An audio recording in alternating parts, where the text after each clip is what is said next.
The only thing we have to fear is beer itself. Beer. So many choices. Only no function beer well without. Woohoo! Beer!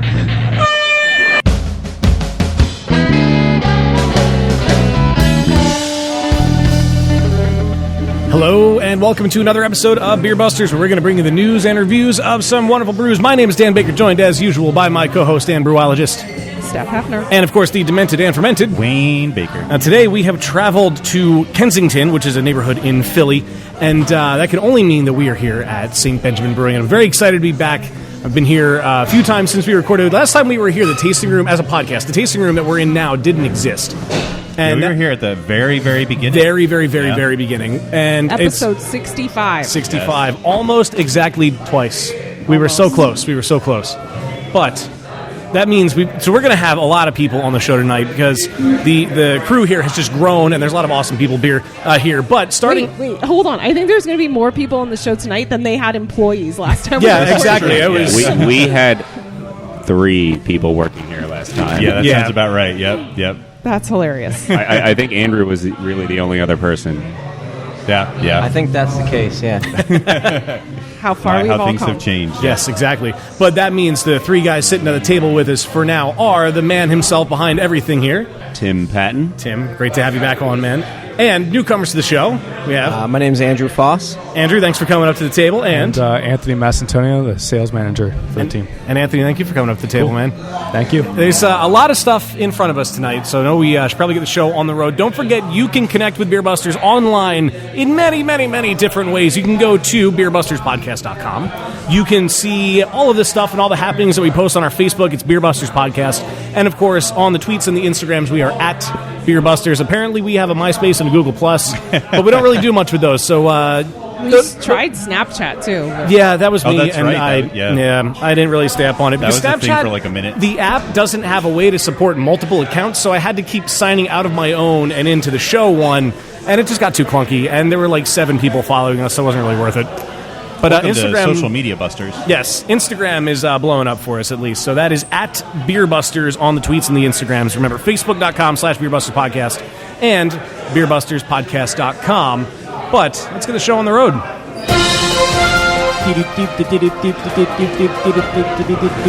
So last episode, we were talking about a lot of mergers and acquisitions that were happening. So compared to then, the last 2 weeks of podcast land, I guess beer news land, it's been relatively tame. More or less. Which I think could be a good thing, could be a bad thing, because there was a lot that happened in like 3 days, and now we get a couple weeks off. But I could only find things that I wanted to talk about as far as like upcoming beer releases, and one of which I think I saw Steph make a face at as I'm about to read the article. Fruity Pebbles. Exactly, and that wasn't even the button. One of Steph's favorite beers in the world is Pumpkin. No. And no, it's really not. For anybody who hasn't really listened before, no, Steph hates that beer. But there is a variation coming of it. It will be cold-pressed coffee pumpkin. Interesting. Which I would be... What a way to ruin good I coffee. don't know. I'd be up for trying it. Ruin good coffee. The mere mention of pumpkin will typically get a strong love it or hate it reaction, according to Beer Street Journal, which we all know we have the hate reaction here at the table. Either way, it's hard to doubt that this pumpkin beer has made quite an impression to the beer scene. And in addition to this coffee variant, there was also a rum barrel pumpkin that is part of this fall lineup. So the cold-pressed coffee pumpkin is created in a few steps. The brewery mashed in grains at a higher temperature in order to leave little residual sweetness to pair better with the coffee flavor. And once fermentation was completed, the beer was cold crashed to 32 degrees and 150 pounds of cold-pressed coffee from a local roaster was added. And incidentally, the brewery pressed the coffee themselves. So this will be out in fall. They don't have an exact date. They just said September of 2017. It will be a limited draft and 12-ounce bottle offering. So Which means you can find it at Wegmans year-round.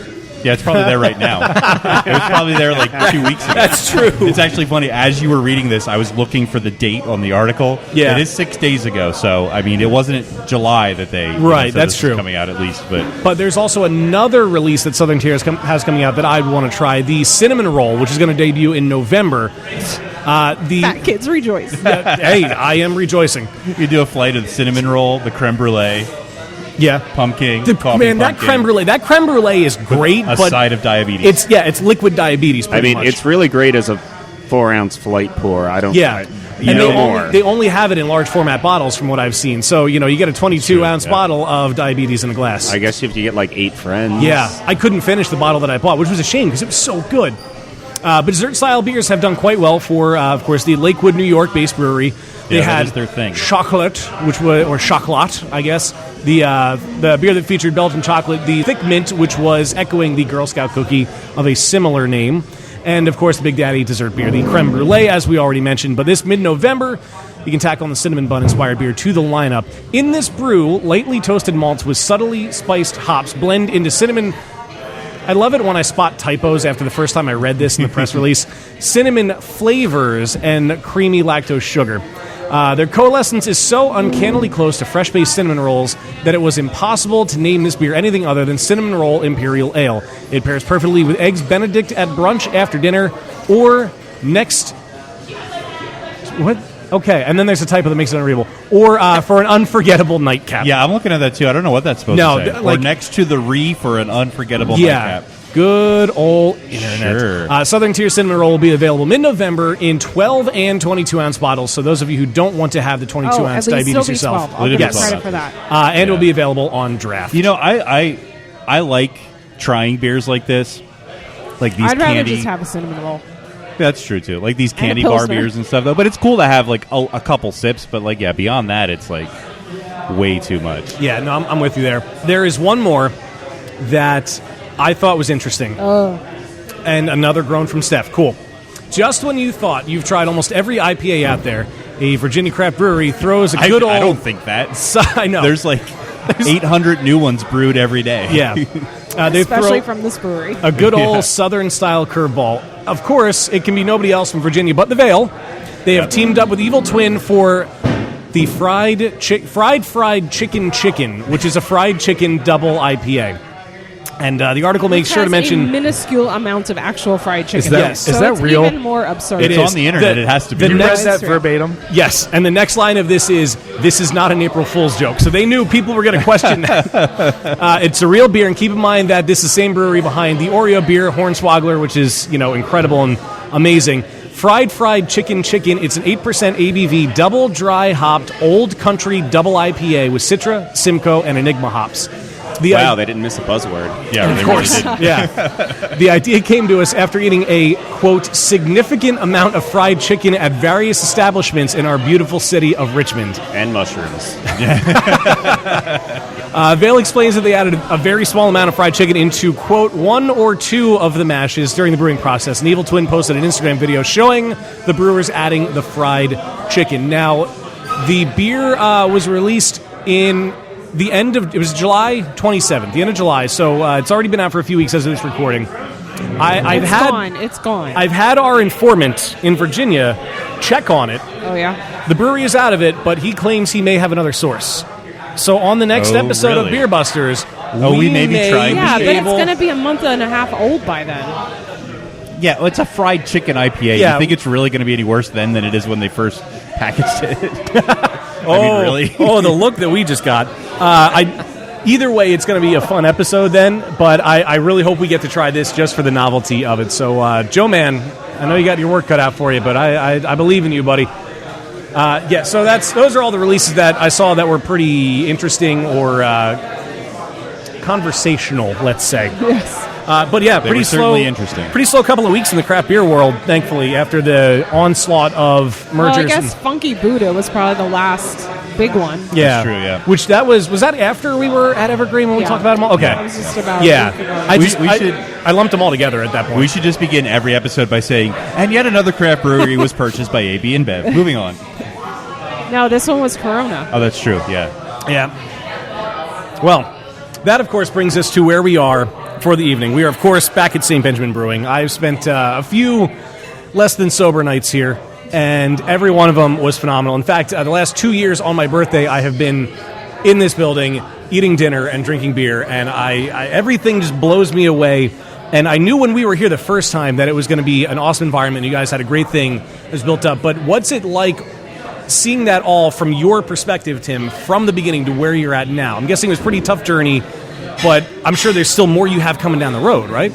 Yeah, I mean, I honestly, I'm sitting here drinking one of our newest releases, and I'm like, all right, this is exactly why I got into the industry, was to make stuff like this, and have a brewery and brewers that could make things like this. So, at the end of the day, like, making really awesome beer and having people appreciate that is really what it's all about. Yeah, that's a good way to look at it. Now, when we were here last, we were over in the brew house, and I know we'd mentioned earlier there were only 3 employees that were here, but how many beers at that point had you brewed? Let's see. You guys were here in what? November, December of 2014, or like January 2015? Something like that. Somewhere around there, yeah. So we'd probably done about 7 or 8 different styles of beer by then. I do remember. I mean, we sampled a lot of beers that episode. You had a pretty solid and varied lineup even back then. Yeah, I mean, we were guys were getting ready to do your first ever bottle release, I believe. Oh, yeah. That sounds about right. Not long after we were here. Oh, yeah. Our New Year's beer, the Bon Année. Yeah. Yes. So, yeah, we that was a long day. That was a long time ago, and I remember that day. Yeah. That's one that stands out. Yes. And we were just really, everything. We were just figuring it out from scratch. So yeah, that was the first night that I had ever. We had the coffee Kolsch, and it blew my mind. And that was the first. Talk about that absolutely, beer. we still do, because it's phenomenal beer, and it's one of those things that messes with your mind because it's a light beer, but it tastes like coffee. But only dark beers taste like coffee. That it was an eye opener, and it's such a phenomenal beer. I mean, has that specifically? I guess that one has that been well received here? I definitely at the tap room. I mean, that's one of those beers that is an odd one. I mean, that was one of my homebrew recipes that came into the brewery. I kind of randomly came up with it as a joke, and kind of in 2011, and kept brewing it. And since then, I have noticed, other breweries have definitely done the pale coffee thing. Like, a lot of them have. Yeah. But I do think, other than McKellar, I think we were one of the first. You were, and because I specifically remember when we were here for the first recording, that was the first time I had tried a coffee beer that was pale. That wasn't a stout. That wasn't a porter. And it was like, it's like this cognitive dissonance between the color of the beer and the taste of it. And it's amazing that since then I keep seeing that popping up. Coffee Kolsch, coffee pales, all kinds. Yeah, I mean, I've seen coffee cream ale out there. Yeah. Obviously, coffee IPA. Mm-hmm. The Kolsch was, I think, definitely a unique spin. It was just also an attempt to try a style that I hadn't brewed before. We are putting that beer out in cans again this October. We actually renamed it. It's called Junto. Oh, okay. Yes, I saw that on the website. It's named for the group of individuals that Benjamin Franklin had gathered in Philadelphia to help improve the city and improve their own lives. They met in bars and coffee shops, so coffee beer seemed to be an appropriate thing. It's meant to, come together, have a drink, think about things, discuss things.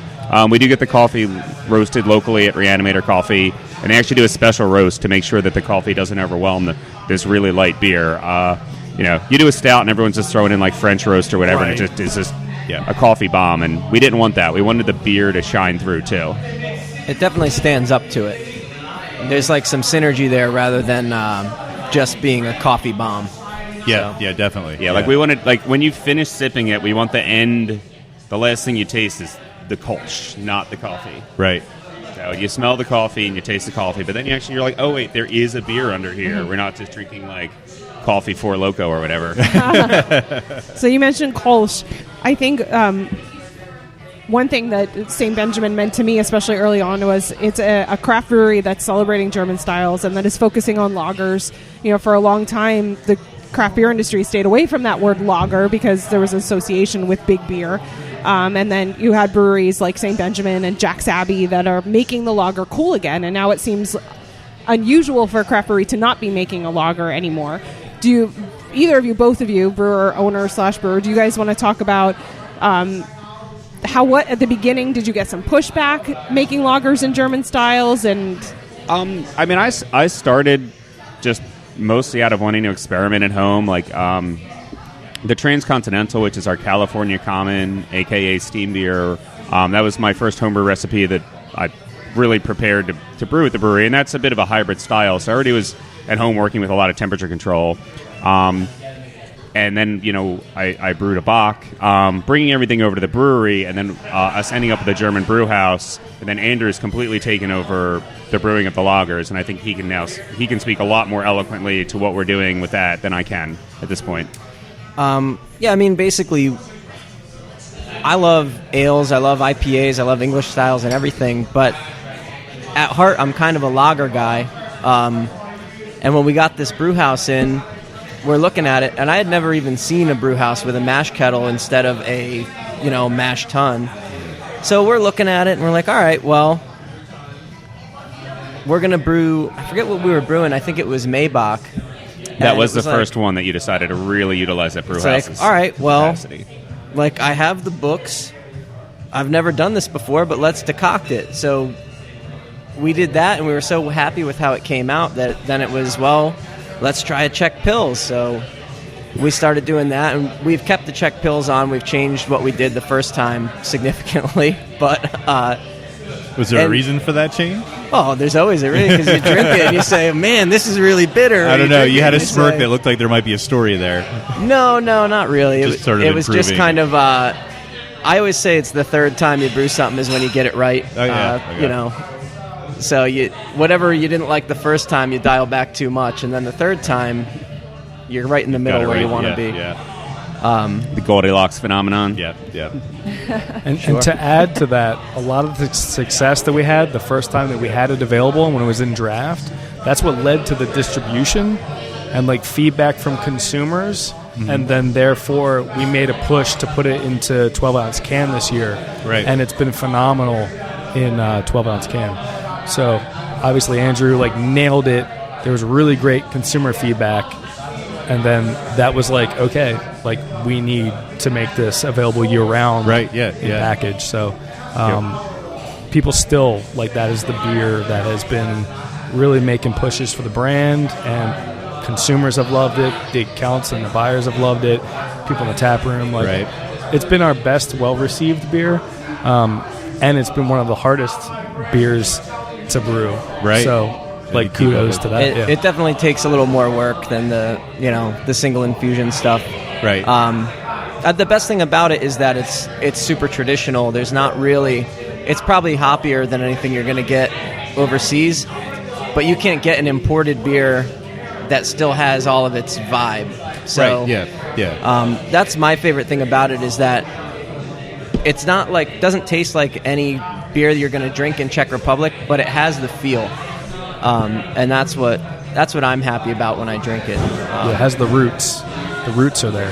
Yeah, I will say I did just return from a trip to Germany, and I came back and I was not disappointed in any lager that I drank when I came back. Our Maybach was on, our Pilsner was on, our Keller Pils, and I think something else. And I was like, you know what? I'm not annoyed. The Kolsch for the Liederkrans.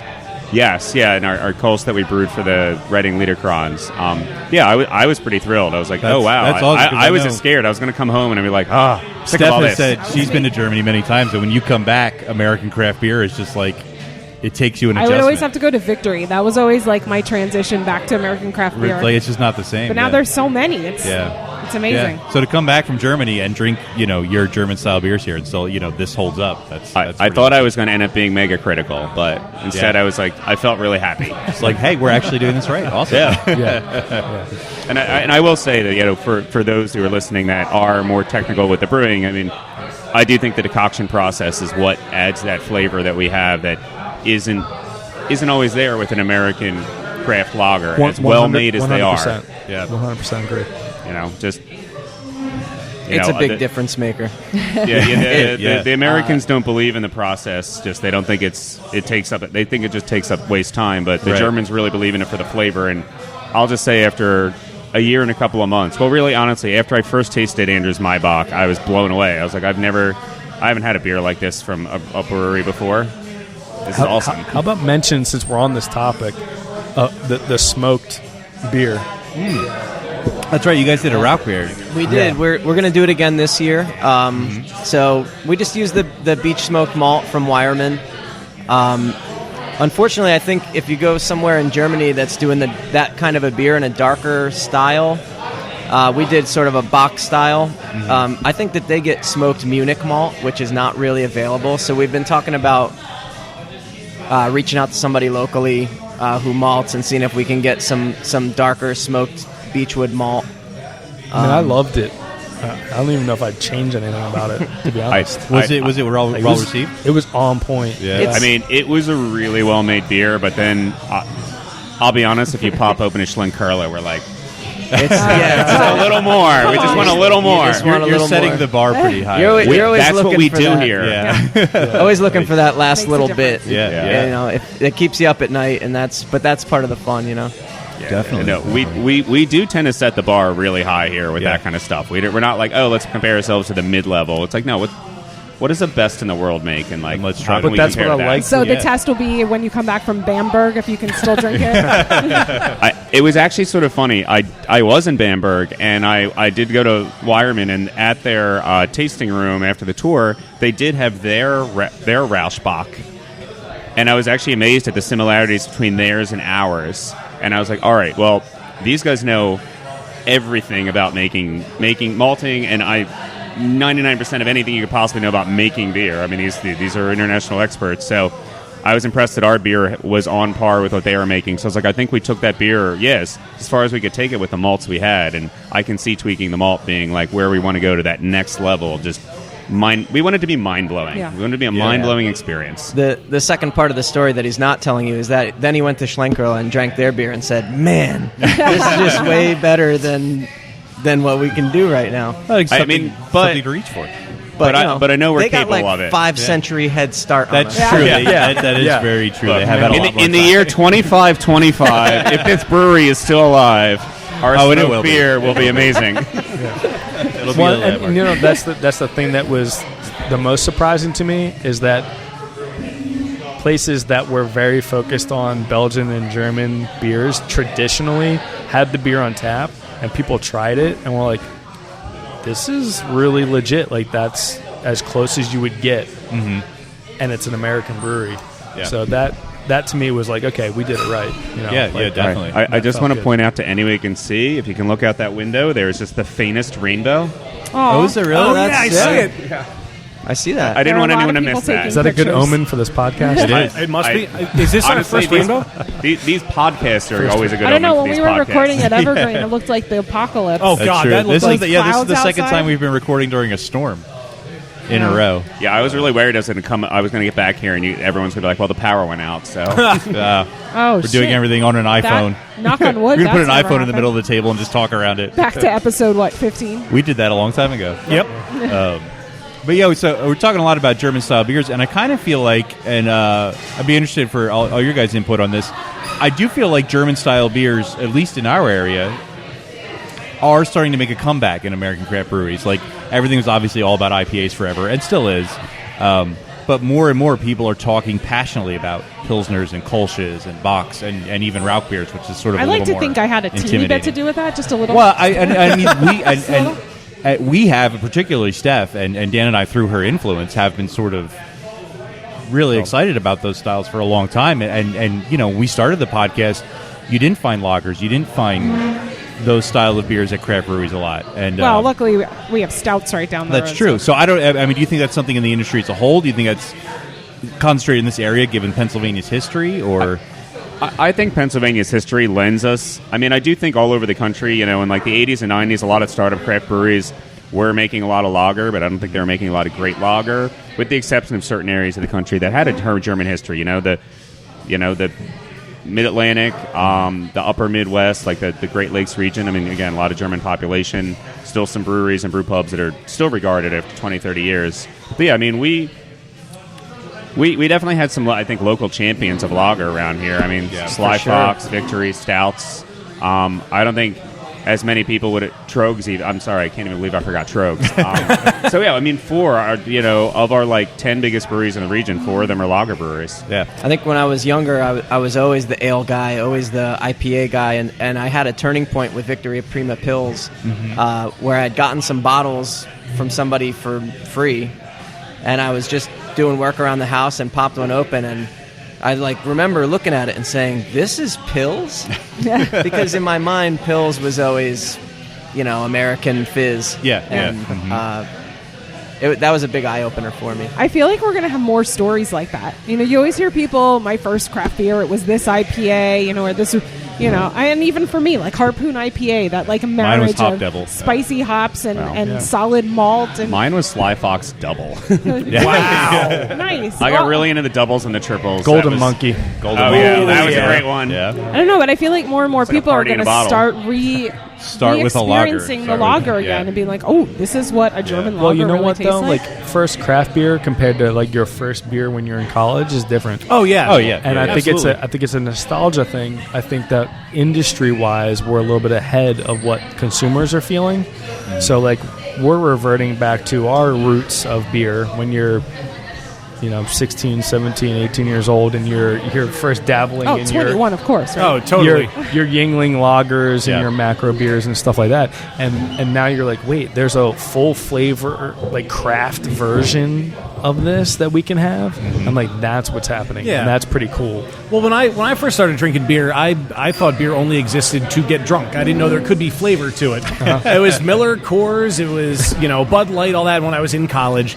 Your college had that. We had Rolling Rock, Yep. Beast, Natty. We had some Natty. Beast. It was really bad. Yeah. But just in terms of like I drank vodka. the profile, the profile of having like lighter style beers that you enjoyed when you were younger, and then having that in a craft version, rather than something that's super hoppy or whatever. Like what I love about having a Pilsner or a lager or something like a Kolsch, whatever, you can have a little bit of whiskey with it. You can have more than the 6-pack. You don't feel like it's palate crushing. Like it's more sessionable. And then in terms of like the actual clarity of the beer and the flavor, like you can't hide much, Like Right, you're getting that's true. Yeah, really yeah. good beer.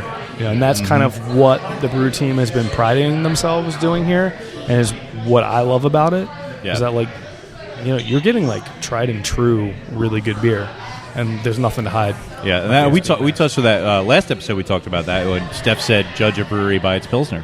I mean, we also make a classic American cream ale. Yeah. So that again, not a lot of room to hide there. Exactly. Yeah.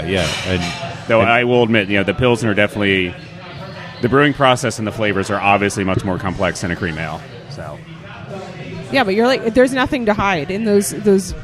I don't want to call them basic, but those nice, simple, straightforward lager styles. It it is what it's it not is. super hopped or barrel aged or fermented on wild yeast of some sort. Like it's you can hide a it's lot beer. with a bourbon barrel. Yeah. Oh, yeah. And with peppers. The beer comes out tasting like bourbon. Yes. Yeah, exactly. Yeah. Which I'm not opposed to. There's nothing wrong. There's nothing wrong with I that. love barrel aged Time and beers, place. but- Time and place. Yeah. Speaking of, you're doing some barrel aging here as well. We are, yeah. We're doing a lot of mixed fermentation, and trying to keep our equipment from getting mixed up with that. That is the challenge. But most of that stuff comes out in bottles and like limited draft. Some of the beers that are coming out of that are I'm really enthusiastic about. So maybe you should mention at this point the newest one that we're drinking, or some of us are drinking. Oh yeah. Well, nobody's had a bit drinking earlier. it anymore. All right, we had it. We can I'm still drinking. talk Oh, about you're So drinking good. it. You have the wrong Make glass. a mention. Oh. I didn't pour it. Hashtag proper right. glassware.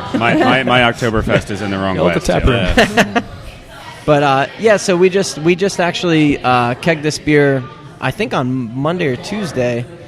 Sent a couple kegs out today, and we just tapped it in the tap room for the first time tonight. But the beer's called the Eldridge Ale. Basically, it's Mitch Steele's IPA book. It's the old school. I think we put about 15 pounds at East Kent Goldings into 8.5 barrels, and fermented it with English yeast. And then it sat in barrels with some Brett for, I think about 7 months. I don't remember. 7 or 8, yeah. Because in And, November it went in the barrels. So, I mean, really, when it went into the barrels, it was pretty much astringent, undrinkable beer. But it's really mellowed out, and it's got a really nice Brett character. It's kind of like I'm not really comparing it, but it's the only thing that comes to my mind. It's a little bit like a younger Orval. no, you need to give yourself more credit. Yeah. I heard the same superbly comparison. close to and an overall. it's- It is delightful. It is divine. It was is a described to really, me really as great beer. legit. It's really good. It is so good. Well, Ethan gonna was here agree. when I came from. Is it Fermentary. Fermentary Form. I Yeah. don't know why I can't remember that. From He's making Fermentary some Form. killer- And he's like, I've killer been beer waiting down for there. 7 months You to will have remember this him beer. from 2 episodes ago. Yeah. And I was like, well, if Ethan's drinking it, I need still to drink haven't it. had his beer. We tried his. Yeah, we had a few a of them. couple They were bottles good. here and there. Yeah, but- it's really good. Yeah, we tried a few. His stuff is coming out great. Yeah. And actually, I wanted to ask about that because he was saying that he uses your brew house here Yes. to brew his Yeah. stuff. Yeah. How did that come about? I think He walked in the door and asked. pretty Well, if much. that's all it takes. You know, I mean, day in, day out, I think we turn our brew house maybe 5 or 6 times a week for our own stuff. And if you're here and you're brewing beer, you can also be kegging beer, transferring beer, and doing whatever. So when he said, you know, can I come make some beer here? Sure. You know, so he comes in, he brings us the recipes. He's here for every brew day. We sit down when we get the yield. You know, every time it's a little different. Do the hops together, do the recipes together, and then at some point, once we're boiling, he kind of peels off and preps his tanks at his place. And they come up with a tote. We knock out into it, and then they bring it down. They're only, I don't know, 3 blocks? 3 blocks away. They're very close. Yeah, so yeah. So they just- did you guys have a relationship with him previously, like personally or whatever? No. Or he just kind of walked in and was like, hey, Yeah, guys. he emailed. I think he emailed Tim, and Yeah, I think we had like mutual friends from the local homebrew club, from Okay. the Philly Homebrew Club. Right. And then we'd also be, you know, have been occasionally in talks with 1 or 2 other sour producers because, like, yeah, the brew house we can run whenever. You know, if someone doesn't want to take up a tank, then we can make whatever for them. But to be clear, we shouldn't just be encouraging any of our listeners that might be out there just walking your brewery and say, brew my beer. I mean, if they've got the I don't know, cash, I mean- then everybody has a price. yeah, if their checks are good, then we can talk. The other thing I'll say about that is that when he came down to meet us, he brought beer, and we didn't That helps. drink it while we were talking to him. But after he left, we cracked the beer open, and we all just stood around and went, okay, like, So you like smiled We- and nodded when he was here. we Like, should- okay, yeah. And they're like, okay, let's see if this guy's yeah, really legit. once we tasted the beer, it was kind of, we should do this. Like, Yeah. he's not just like some guy. Like, Yeah, he's legit. He knows how to make beer, and Yeah. his No. stuff is very good. Yeah, we wouldn't do that for, like, if we tasted someone's beer and like, oh my god, they have no idea what they're doing on the fermentation or it's all oxidized. We're like, I don't know if we want our name anywhere near this. Yeah, but you're not here to yeah. teach people how to brew. Yeah, yeah. we don't have time. Although, again, if the check clears and it's big enough, Well, if someone wants to pay us that much money to train them how to brew, we can work something out too. I don't want to waste malt, you know. It's, That's a very valid point. Fair. Harry asked about pouring us beers. While we still, before we have to kick these 2 off, do we want to have them pour us a few beers so we can taste a few beers? Sure. yeah, we can do At least that. with Well, Andrew? we actually have another special beer that was being iced down a little while ago. That I think while Andrew is here, since it was a special project of his, we should pour that beer. Okay. Do you want me to go get it? I'll whip these headphones off and open those bottles up. All right. No worries. Sounds Yeah, good. we'll Why don't we do breathe that? it. We'll do that. And then Andrew can give like a detailed explanation of what it is. Yeah, sounds I good. guess we need glassware too, huh? Yeah, probably. Yes, please. Proper glass. While Andrew's doing that, is this a good segue? Can we talk a little bit more about like branding, distribution, I was actually and just stuff going like to that? say the same thing. We can do Yeah. that now, or even while we're sipping on that beer, or that's whatever. changed a lot since the last time you were here. I mean, you know, Tim already mentioned there was only, you know, less than a handful of employees here, and now we have a sales force. We have somebody that's doing graphic design for us. We have a social media person that's dedicated to, you know, consumer outreach and planning events with us. So in that way, I think we've even grown exponentially, not just in the beer that we're making and what we're doing to execute that, but in terms of consumer reach and sales and marketing. So is there anything that you guys would want to know more about that we're doing differently now, probably since then? Well, probably the most noticeable thing is the availability of Saint Benjamin beers. Yeah. To going from just a few local pubs here in Philadelphia, and now, you know, we're all originally from the Reading area, and now we can go to the Reading Philly Stadium and the Sure. Reading Liederkranz, and you know, it's neat that Tommy, who's been on the show before, is able to bring not just with or without an Inca, but you know, like you mentioned, the Kolsch that I had at the Reading Liederkranz Oktoberfest. That Which beer was was phenomenal. killer. Yeah. It's awesome that we're able to get those beers out in our area as well. So I think the distribution is probably the most noticeable thing changed since the last time we were here? Cool. Yeah, we made a huge push in 2017 to have more packaged availability. We're in Acme markets, which is huge for us. We decided to go with a local market first, see what it's like to be in grocery, kind of test that out. It's been fantastic so far for us. But yeah, just the amount of placements we've had recently, and the amount of packaged beer we're selling. The Pilsner cans, like I said, we made it a point to put that in 12-ounce can this year, and it's hard to keep in stock. There's such a demand for it because the beer is just so freaking good. We plan to keep doing that. We also want to make definite more statement in our kegged beer because we do so many great, phenomenal, one-off, fantastic specialty beer. So I think it's kind of a combination of like our sales force has grown, we have really good placements, we're starting to get into grocery, our marketing is in the right place, our brand is growing, we're finding these like niche positions for the type of brewing we're doing. Andrew's executing really well. Everything's kind of like flowing on all cylinders right now, so I suspect that to grow and continue to be a part of what we're doing.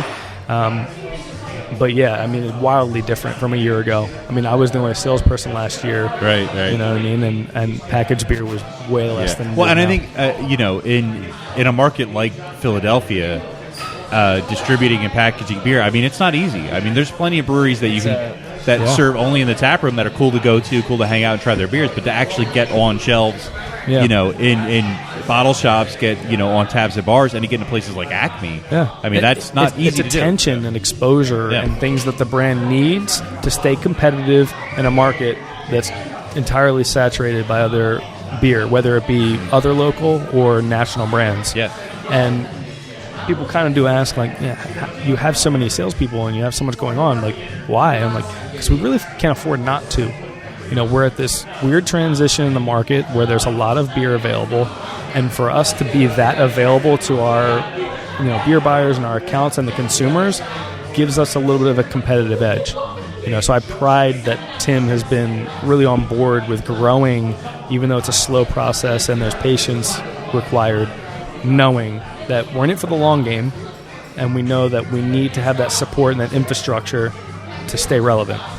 That's been quintessential, aside from the actual brewing, which Andrew has been. I just like beer. That's all. It's like beer. It's a combo, 1-2. Some of that concept is, it in a way, like, I don't know if I've really explained it much. It is a bit of a labor of love in that regard, and like, obviously, it may have just been easier to just be a brew pub, but my family, a lot of close friends are scattered around the region, and to be perfectly honest, a lot of them aren't city people. They're not coming into the city, and I didn't want all my relatives at Christmas to be like, oh, well, we really don't have your beer because we don't go to your brew pub. And I was like, no, I want to be available to like the people who are important to me. And so that means getting out of the city. And so the brew pub model wasn't really ideal for that part of my vision. How far is the distribution currently? We distribute as far west as Reading and Lancaster, and all the way as far east as Atlantic City and Cape May. Oh, so you are down at the shore. Yeah. Very cool. Awesome. Now, is the plan to continue to go west then? Take over all of Pennsylvania? Slowly but surely. Yeah. I think we've got a lot of really great infill we could do. I believe they call that manifest destiny. I was kind of... No. No, the idea would definitely be to at least cover, like, good chunks of PA, especially the major urban areas, Harrisburg, State College, Pittsburgh, possibly eventually Delaware and Maryland, but... right now, we've just done a lot of rapid growth even in this area and in the areas we're in already that we're just trying to consolidate and make sure we're organized. I think the last thing we want to do is rush out and flood the market and be the kind of a flash in the pan. Right. Yeah, definitely. So you brought a bottle back. Yeah. So there's a bottle here. So this bottle is we actually just brewed the base beer for this last week again. So that means it's about a year old. But so basically, this is a beer to guard that most of it we served as clean month-old beer, or however old it was, I don't remember. But this went into some barrels with some local. It's not really local. It's from the Lancaster area. Some yeast that we got out of an orchard out there, and it sat in the barrels for about 9 months, dried out a lot, and I'm very happy with the aroma. Yeah, I was on just this going to say beer. about it. I love that Really aroma. nice, yeah. And definitely not a sour beer, but a funky beer. Yeah, it's not puckery or jowly. Yeah, but there is also a really nice oak aroma on it. Like, you Yeah. can definitely smell the barrel. Yeah, we definitely. Oh yeah. Something I should point out is one of the barrels that this beer aged in was a gift from Dan at Tappd Brewing. I don't know if you guys know Oh, him. yeah, we love them. He let But, me sniff um, his barrels. He what? Your friends, You let me sniff your barrel, then we're best friends for life. There it is. But yeah, he. That's the best soundbite ever. I worked for a day Oh, you need to stay on longer. Yeah. out at his place when they were loading the brew house in, helping a friend of mine out, and I got to talking to Dan, and I think they weren't quite ready to fire off yet, but he had bought some yeast, and he didn't need it, and I happened to be just about ready to order some Saison yeast. I went out there and picked it up from him, and he just very excitedly was like, "I really want you to have this barrel," and like threw it over his shoulder I can so and see like him doing ran this it out of the brew pub and put it in my car. So I actually owe him a couple bottles of this. I just haven't made it up there since it's been ready. But yeah, he's a really good guy and a really good brewer too. Yes, for sure. I hear the food there is great. It's phenomenal. The Is it? empanadas. I haven't been up there. Get the empanadas. Good to know. I forget what burger I had, but it was one of the best burgers I've ever had in my life. Yeah, I remember you going on about that burger for a long time. Yeah. Have we mentioned the name of this No, this beer, is by the way? Decave or Decave? I always say Decave. Sounds more classy.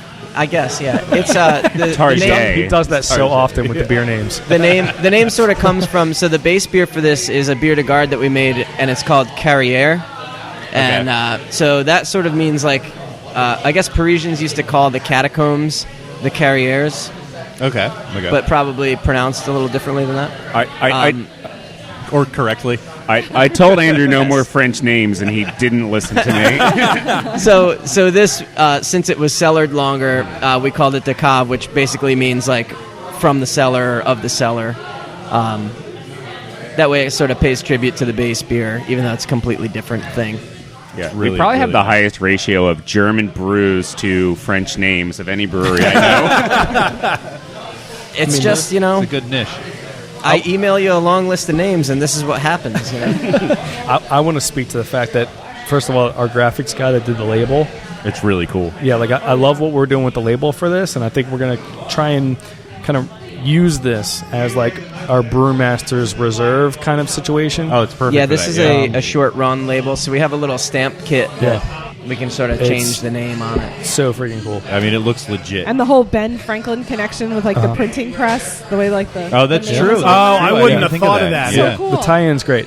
And then to the beer itself, because I'm drinking the Eldridge right now, it's crazy because like this Decave beer, the Eldridge, and then the Yard Arm that we make, it's a progression of Brett beers Yeah. Yeah, in flavor. different yeasts in those in the Eldridge. It'd Yard be Arm and crazy this if we use did the a same. side by side with that. Did we put the Eldridge in bottles? We didn't yet. So is that a yes? We're going to? It's going to be in Is that bottles. I was supposed to, but I haven't yet? Yeah, there are uncarbonated kegs of it sitting in the walk-in. We've had a busy week. What do you It want to happened. say? It happened.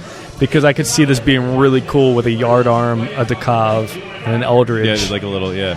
little flight of that. Yeah. So Yeah, we will have. I just made with this cheeses. happen. It needs to be a beer and cheese flavor. Yes. Ooh. Beer and cheese, yes. Yes. Yes, very good. That would be awesome. How many bottles of this did you release? Not many. Okay, I was I think, going to say 9. It was like 10. It was like 10 cases. yeah, I think there were wow. 12 cases, but like 140, and then we did a few sixtels, which already have all gone out the door, and we have one half that we're going to tap here when we release the fresh beer to guard. So we'll kind of have a side by side Oh, thing. cool. It's so good. It's really good. Yeah. It's really nice. What is your brewing background? Because you seem to be very knowledgeable and be able to make so many different types of styles. Well, I was just a obsessive home brewer. I think I had like 10 carboys full and way more bottles than I could pawn off on friends or drink myself going at the same time. I'll try to keep this the short version, but so I was bartending for a long time, and the guy who cleaned our beer lines, I I knew his name, and I had met him a couple times. And then I saw his business card, and on the back of it, he had all these GIBF medals listed. So I was like, all right, I enjoyed bartending, but I was not enjoying it anymore. And the obsession was detrimental to everything else I was doing. So I was like, well, it's time to just buck up and make a career change. So I made it my business to bother this guy for probably about 8 months. And he let me come volunteer with him at Barron Hill when that was open. He was the brewer there. His name's Scott Morrison. Yeah. And he sort of gave me this phone call before the first night. And he's like, well, I just want you to understand that you're going to be the guy who has to shovel 500 pounds of grain and drag it outside. And you're going to be the guy that does this. And I was like, it's not going to be a problem. Don't worry about it. And after the first day, he was like, you can come by anytime you want. So I just followed him around for a year, and then he left that job, and I came here. That's the short version. Yeah, actually, he came highly recommended from Scott Morrison. He's definitely downplaying that. I'm pretty sure that Tim didn't want to hire me, and Scott said, "No, you should hire him." At least that's kind of how Scott I'll tells piggyback off that since I'm doing the sales management and I have to work with you every day. He's one of the few guys I know that really gets it in terms of the work required, the salesmanship required, all the components to making a successful small brewery. And it's not just about him being egotistical or being a brew guy, just phenomenal all around, well-rounded brewer. And the work ethic is fantastic. He doesn't say no to anything, which I appreciate, because when I have a request late at night for a next day delivery, or we need to split kegs or whatever it may be, he makes it happen. I actually never have heard a no. It's well, maybe let me figure it out first and then I'll get back to you. But and that's amazing. So Tim made a good move on that. One thing that should be pointed out while he's talking about this is we have a phenomenal staff. Josh is the assistant brewer here. He came up from Duck Rabbit, where he was doing cellar work. Okay. And that guy, he puts the time in, he puts the work in. He's awesome. And, Meredith also came on. And she's going to jump in during the beer. She'll be on later. She came on as an intern, and I was a little reluctant at first, and then after she worked for a day, I was kind of like, all right, let's do this. And so basically the way Scott felt about you. It sounds like the same story. She was running the brew house after 3 weeks, and very detailed notes, questions sometimes, but the work comes out to a T. So both of them are just, it's fantastic to have a really good team where you don't have to be there all the time, because we run the brew house 3 times a day sometimes, and I'm not here from 6:30 in the morning till 11 o'clock at night. I'm usually here for the second brew into the third, but I always know when I'm walking out the door that the person who's here, be it Josh or Meredith, is going to take care of it. And I credit the whole success to the brew team. I'm using Andrew as the Superman, the pedestal, but obviously the team itself does a phenomenal job. Very nice. So, Tim, how relieving was it to have a brew team come on board? As opposed to, running around and doing everything with 1 or 2 people. I'll just say it's definitely turned out very different than I expected. I thought I was going to be the head brewer, but 1, there are just a lot of demands with running a business, and 2, Andrew does a better job than I would do anyway. So, but it takes a smart businessman to recognize that. Yeah, know your strengths. I know I don't know everything. That's the most important part of running and doing anything in life, but definitely running a business is knowing that there are plenty of people better and smarter than you, and you just have to find them and put them in the right spot. Right, yeah. And I honestly, the past 3.5 years or whatever since we've opened, that has been the entire journey of this brewery, is finding the best people and putting them in the exact right spot, and that's why we've assembled this amazing team, a great sales team, a great brew team, the tap room team, the general manager, everyone just working at 110%, and just loving being here. Yeah.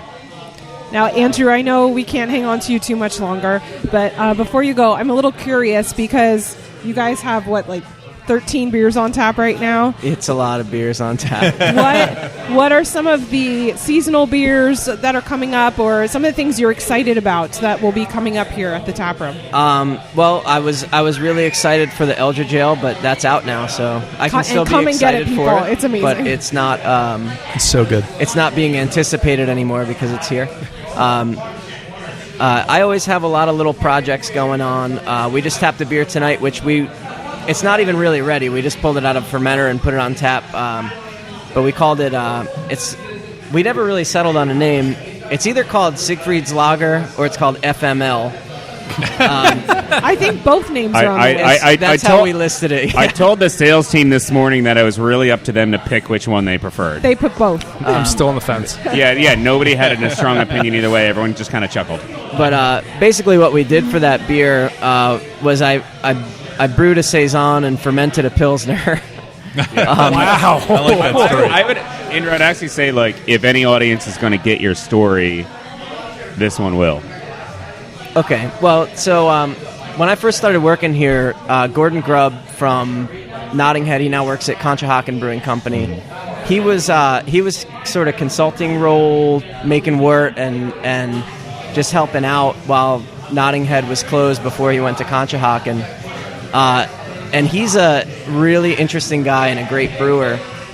And he has a lot of stories. He's just been in the business a long time. So this beer really sprang out of a story that he told me, which was about a local brewer, who was brewing a Czech Pils. So, he's got his Czech Pils recipe. I assume it's a lot of Pilsner malt and a lot of Satz hops.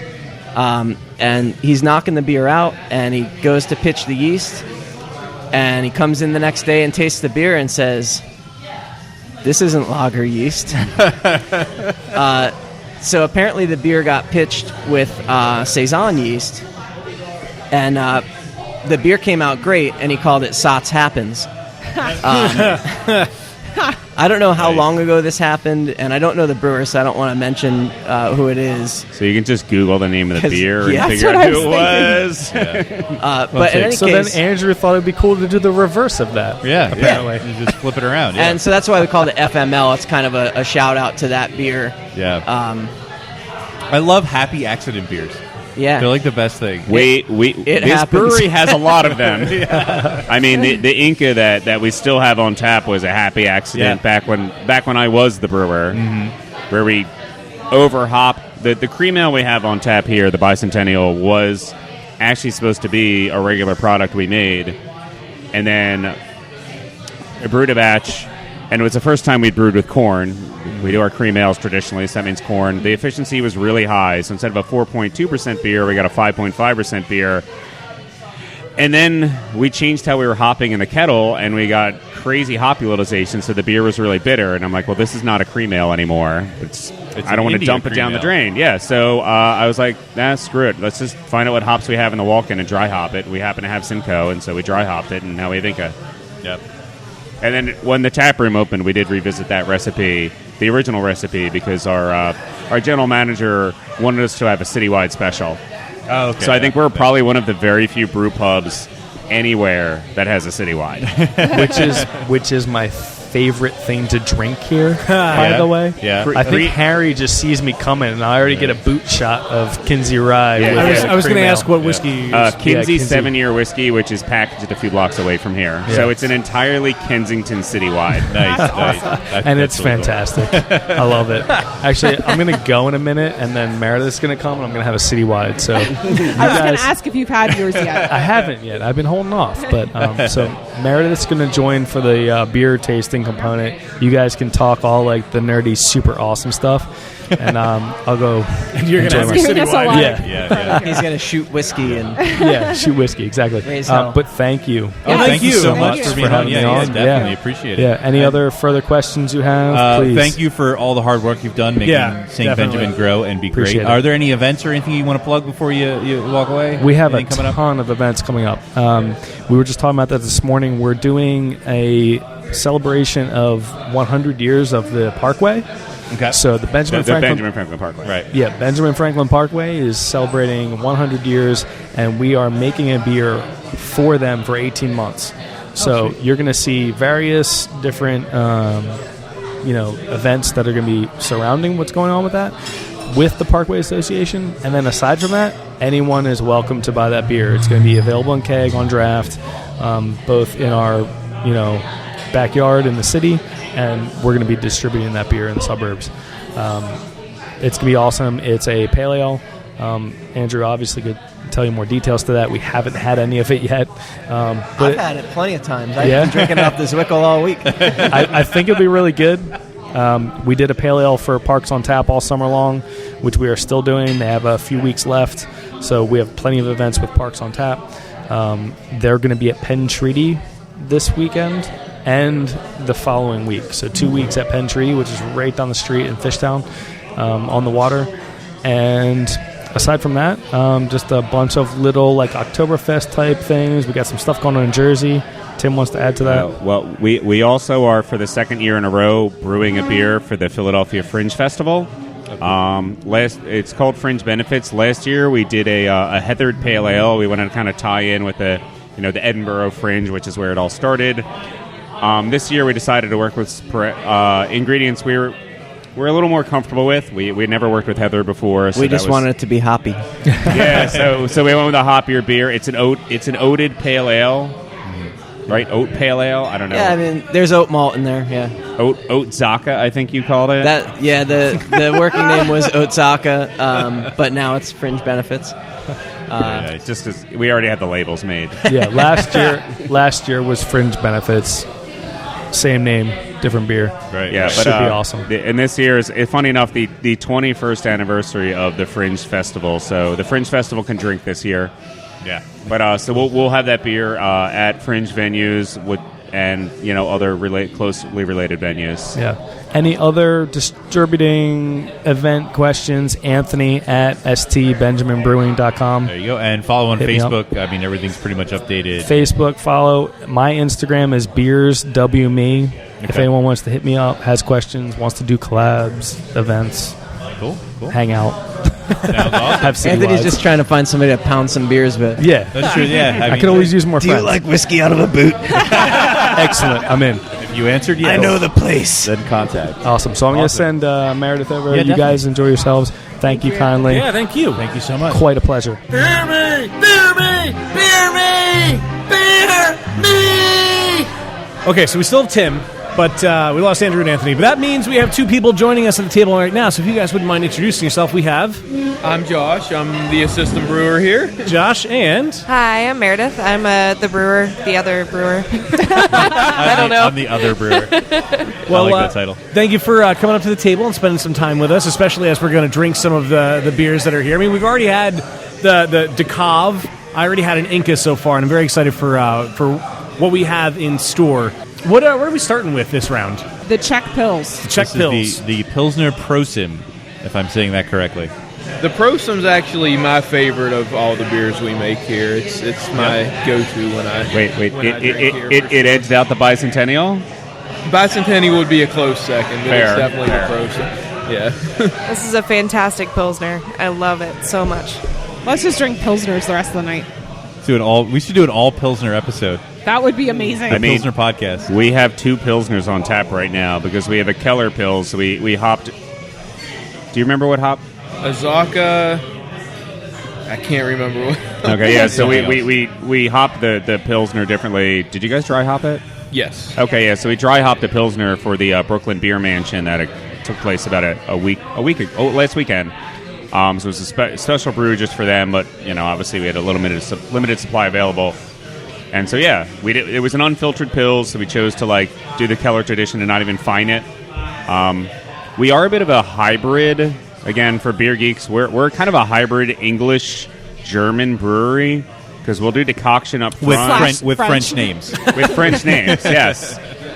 So we do decoction up front. We use a lot of Weyermann malt, continental hops for these beers, but then and we'll even spun the tanks. So as the as the yeast is producing CO2, we'll keep some of that in the tank under pressure to maintain some carbonation. But then on the bright side of things, then we will use finings like an English or a Scottish brewery would do, because we don't own a filter, and while we do age all of our lagers for about 6 weeks, we don't have 6 months to let a lager sit to just naturally to drop clarify. bright. Yeah. So like we definitely fuse a lot of traditions here. Basically, it's like, well, what works? It's the American tradition, which is what'll work right now. What's great about American craft beer is that it's just sort of the combination of all these different sort of old world and traditional things. Yeah, I mean, we don't put a straitjacket around ourselves, which is the American thing of exactly. like, well, what is working now? Fuck it, let's put fried chicken in it. Why not? No.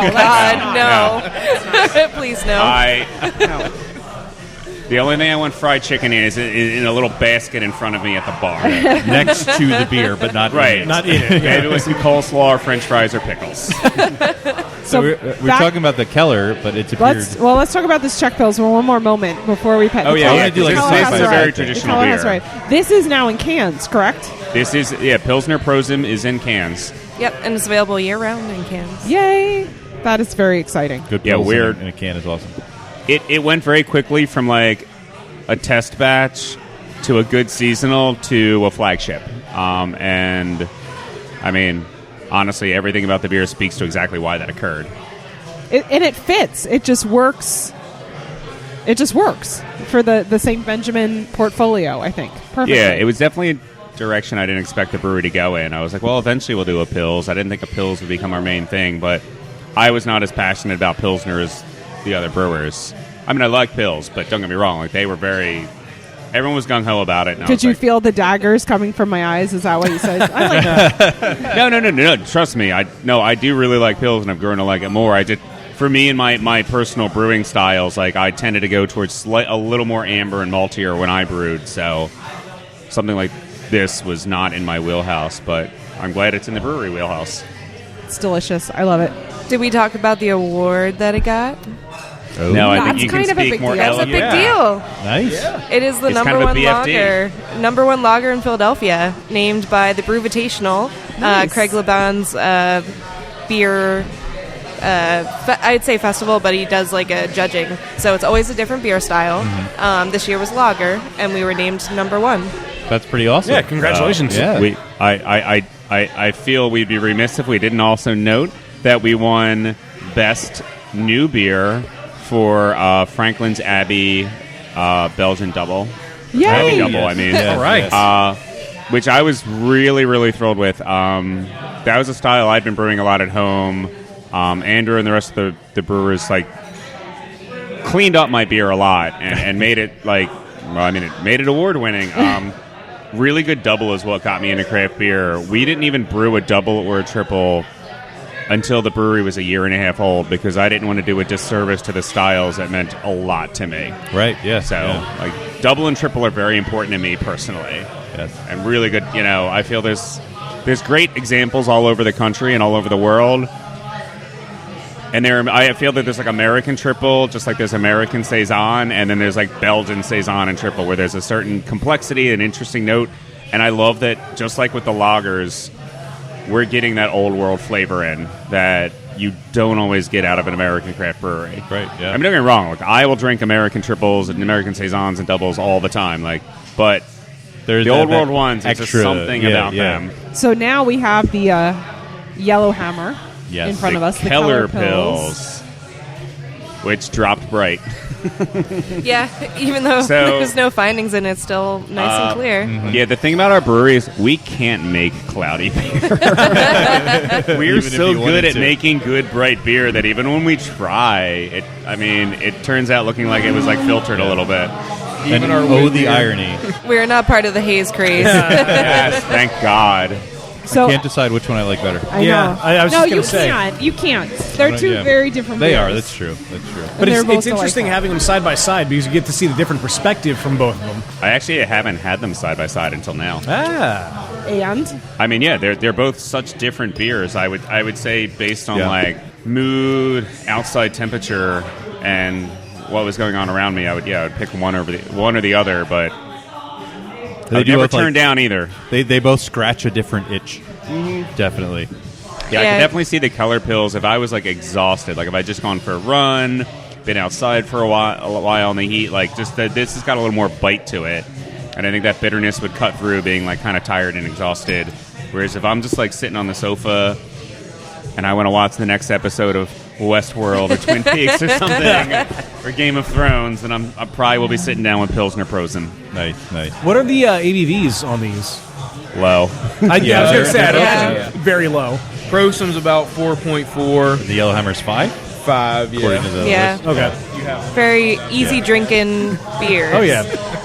All day drinking beers. And on a day that was super muggy like today, very, it's very, horrible. very great.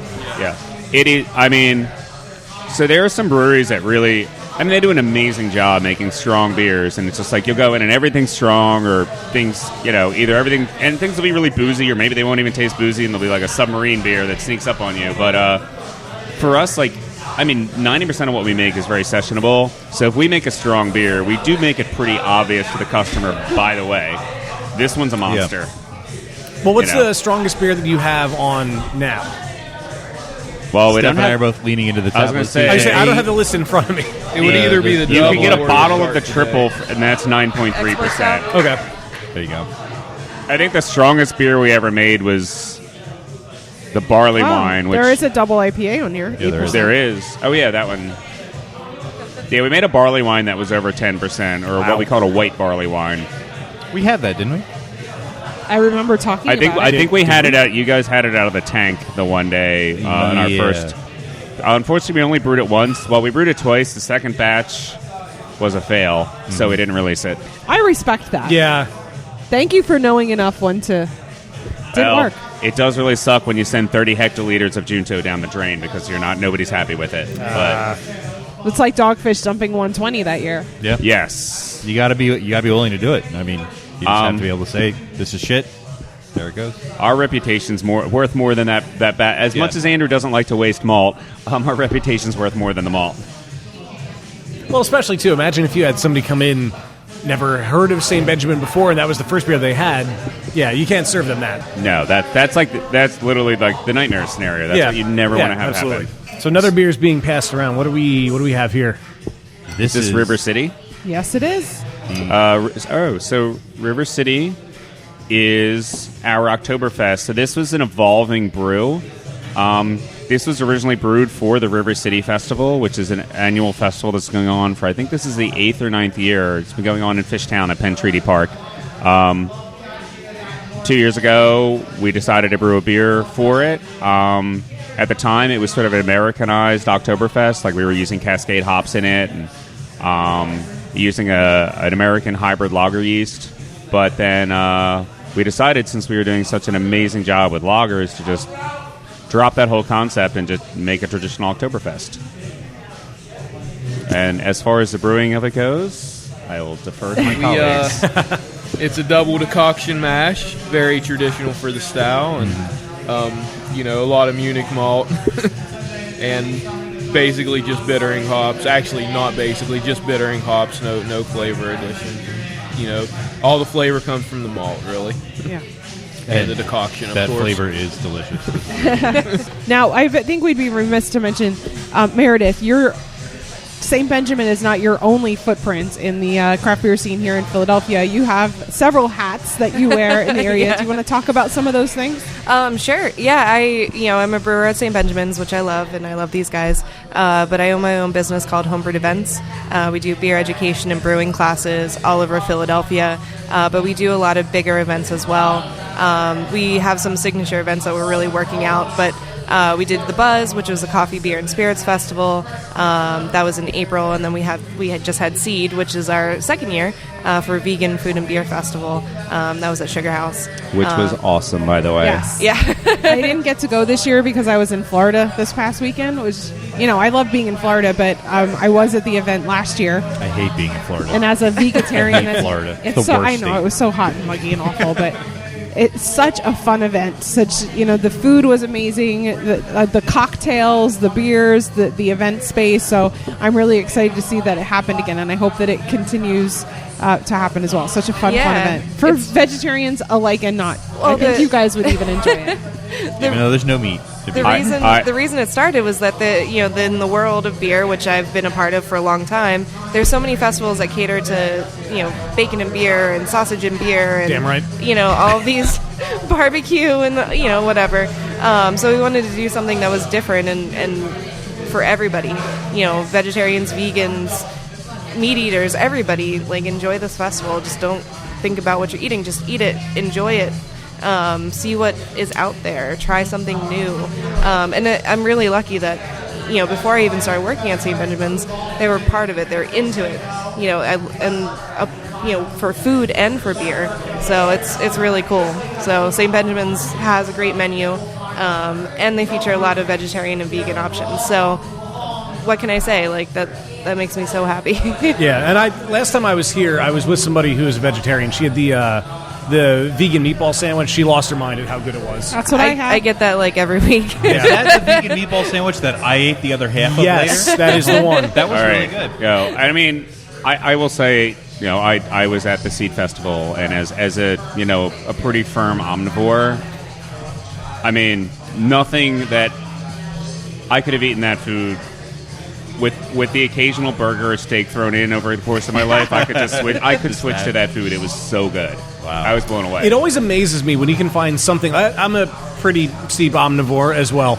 But when you can find something that I wouldn't know the difference between, Steph, at one of your parties, you had vegan meatballs at one point. They were delicious. They were incredible. It just blows my mind that food science has gotten to that. And I'll never forget your first Blackbird Pizzeria cheesesteak. It was good. Their pizza's really good, too. Their vegan pizza. See? It can be done. I missed out this year. So what was new from the first year of the season? So last year we pretty much focused on beer and food, and it actually turned into more of a beer festival than a food festival. We had a lot more beer vendors. Not sorry. Whatever. So we had a lot more food this year. We had more spirits this year, which was really cool because of the big boom in craft distilling. We had 5 really good craft distillers there, and they were sampling, and a lot of them did really cool cocktails. We were lucky to have Miles from Charlie Was a Sinner. He did the VIP hour for cocktails. Nice. So it was a lot of fun. And I mean, if you haven't been to the Sugar House Events Center, it's beautiful. It is in the casino, but it's on the second floor, and it overlooks the river. Yeah, that outdoor balcony that's attached to it is so neat. It's beautiful. It's one of my favorite event spaces in the city, and most people don't know it exists. I didn't know they had a second floor. Yeah. And they added it on, but I will also just, in case it's a concern for anyone, the event space is smoke-free. Yeah. Okay, good. And you don't have to walk through smoking to and get there's there. Lots of great entrance. bathroom space as well. Oh my god, that's always a concern when you go to a fest. There's plenty of it, and it's nice. Yes. I do also feel, we would be remiss if we didn't bring up one of Meredith's other interests. She is a member of the Pink Boots Society. Yay! Oh, that's right. I meant to ask about that. In fact, she brewed a beer with the local chapter at our brewery. Yeah, actually, this is kind of good because it was very similar to this beer. So in March, International Women's Day is March 8th every year. So for the Pink Boots Society, I'll talk about what that is in a second, but we do a brew day, International Women's Day, and women all over the world actually brew on that day. So this year we hosted at Saint Benjamin's. I hosted, and we had about 20 to 30 women throughout the day. A lot of people came and left because they had to go work. But they came and they helped out. They learned a lot about the brewing process. But this year, there's always a theme. This year's theme was historic beer. So we did for Philly, I did a historic lager. So it was a Dunkel lager. So it's very similar in color and taste to the Oktoberfest. It went through double decoction, very traditional style German beer.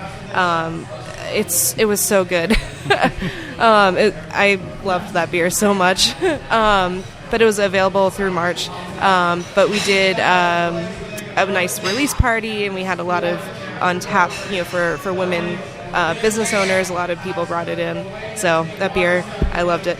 But the Pink Boots Society advances women in the beer industry. So it's basically a group to help women either get into the beer industry, advance themselves within the beer industry, and learn and network. They offer scholarships. So if you're in the brewing side, You can do quality control scholarships. You can do brewing scholarships. They just did a scholarship to send people to Germany to learn and to really experience beer culture. So it's such a unique organization. And we're very lucky to have a Philadelphia chapter, which I'm one of the founding members. But Erin Wallace from Devil's Den, she's the president, the fearless leader for Pink Boots. And we're going to be doing a lot of really cool stuff. We had kind of a slow start after March, but we are picking up, and we're going to be doing a women's arm wrestling event.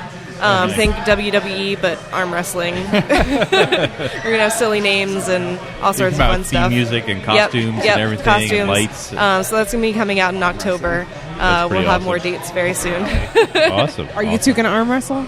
No. It's actually, I was just checking to see if Josh's wife might want to come out for that. I think. I could see her getting. Fired up. Like that, yeah. It's gonna be a lot of fun. Josh, we're not going to let you off the hook. I mentioned to these guys, but Josh and I actually went to the Brewers Guild together, the American Brewers Guild. We were in the same graduating class, as it were, I suppose, which is kind of cool. So that was originally when I met Josh. So when I saw, I guess on Facebook is when I saw that you got the job at Saint Benjamin, I was like, that's so cool. You're originally from the West Virginia area, and you were at Duck Rabbit prior to coming to Saint Benjamin. Yes. One of the funny things I literally... You are allowed to elaborate. You don't have to answer a single word. Or you can let Tim talk. One word won't get me in trouble. But yes, I am from West Virginia originally and worked at Duck Rabbit before here. So that was...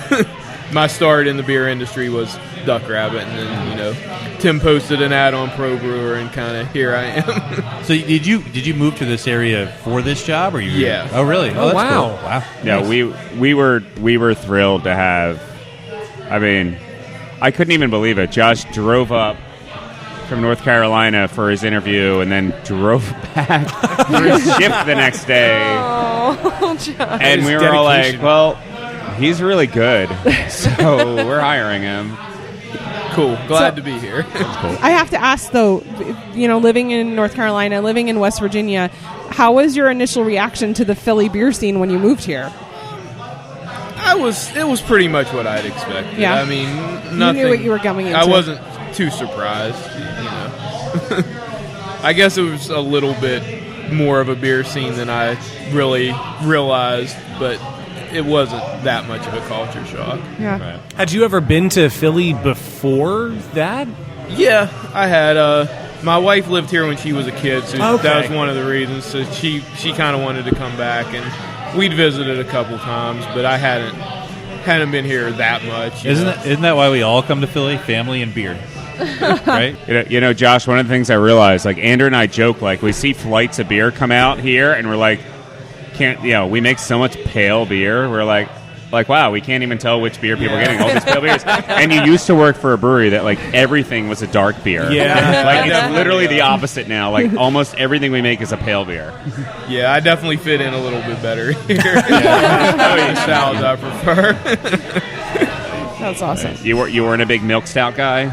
No, I mean I really respect what it is. I mean, they do that style about as really well good beer. as anybody in the world, but it's not a style that I gravitate towards. Yeah.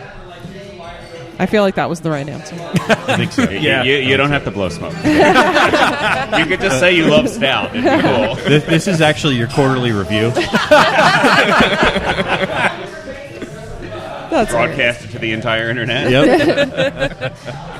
Shall we have some fun now? I was going to say, yeah. Now that we put Josh on the spot. I think some silliness is in order. Yeah, Of course, are you guys, it's always you in guys order. down for playing a game? I think, well, I would hope so. You kind of do Wait, it as long as it's not like war games. I don't want to play global thermonuclear war. Would you like to play thermonuclear war? No. Welcome to 2017, my friend. Fair. Oh, Jesus. Do we really have to go there? No, in Nope. fact. Nope. There we go. Wait, what do we got? Cheers, Internet, and welcome once again to Happy Fun Time Games, the only podcast trivia segment that don't need no stinking badges. Today, we are playing Tappd Brews. Oh, God. Yes. This is where I will give you a category of beer, and you must tell me what the most popular beer in that category on Untappd is right now. I will give you multiple choice options. Oh, You don't have to okay. come up with it, pull it out of your ass or whatever, because that would be impossible. I would like to say, however, before we start this game, that Untappd really needs to get better at categorizing beers. Because we've played this game in the past, and there's been so many times when the top, like, you'll look for, like for example, the top-rated Hefeweizen on Untappd is Fuderweizen. So it's a Hefeweizen that's aged in a Fuder and, like, fermented with, like bread. So, like, it's not even a Hefeweizen. No, not anymore. So, who makes that? Founders? I don't remember. Really? I actually haven't had that beer. I kind of want to try it. I don't remember. Actually. So are these the top beers just with that style category, or did you... I tried. So to clarify, I tried to find ones where, like, the top rated like lager wasn't like a tequila barrel aged lager, Okay. or some crazy shit I like see that. what you're You know what I saying. mean? Okay. I tried. I'm not making any promises. Oh man, we have so many tequila barrels on shipment. No, we don't. Without further ado, we will begin in time-honored tradition to my left with Dan. Crap. And we will begin with the style of Kolsch. The top-rated Kolsch on Untappd. Junto. As of last night, when I put this game Thank you. together, I will tell you that, that's too. not the answer, unfortunately. No. Is it A, Big Sprang from Trillium, Coffee Kolsch from Huss Brewing Company, or Swedes in Heat from Other Half Brewing? I'm going to go with the coffee Kolsch because I really want it to be now. Okay, fair enough, Dan. Wait. Who else is making a coffee Kolsch?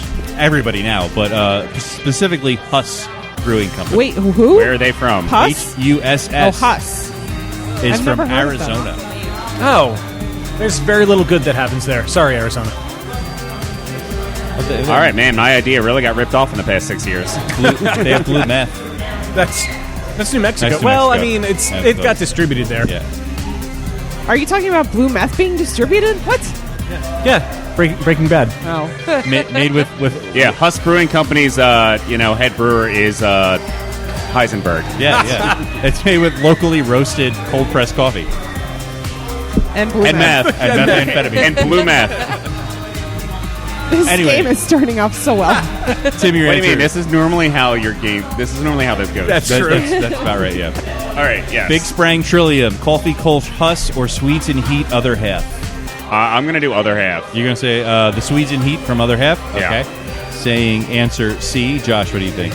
I'll go with Big Sprang just because it sounds cool. All right. Yeah, sounds cool. Big Sprang. All right, Meredith. All right. Well, C is my favorite name out of all three. Yeah, I agree. I think Trillium. You're gonna go with the A. Trillium Because Okay, they're Big very Sprang. very trendy. Okay. Well, I've had Big Sprang, and it's actually pretty good. Do you think it's It's the no- best? it's according not to Untappd. the best, but in my opinion, but it probably is on Untappd, so I'm going to say Big Sprang. You're gonna say Big Sprang as well. The logo has a bunny on it. It's kind of cute.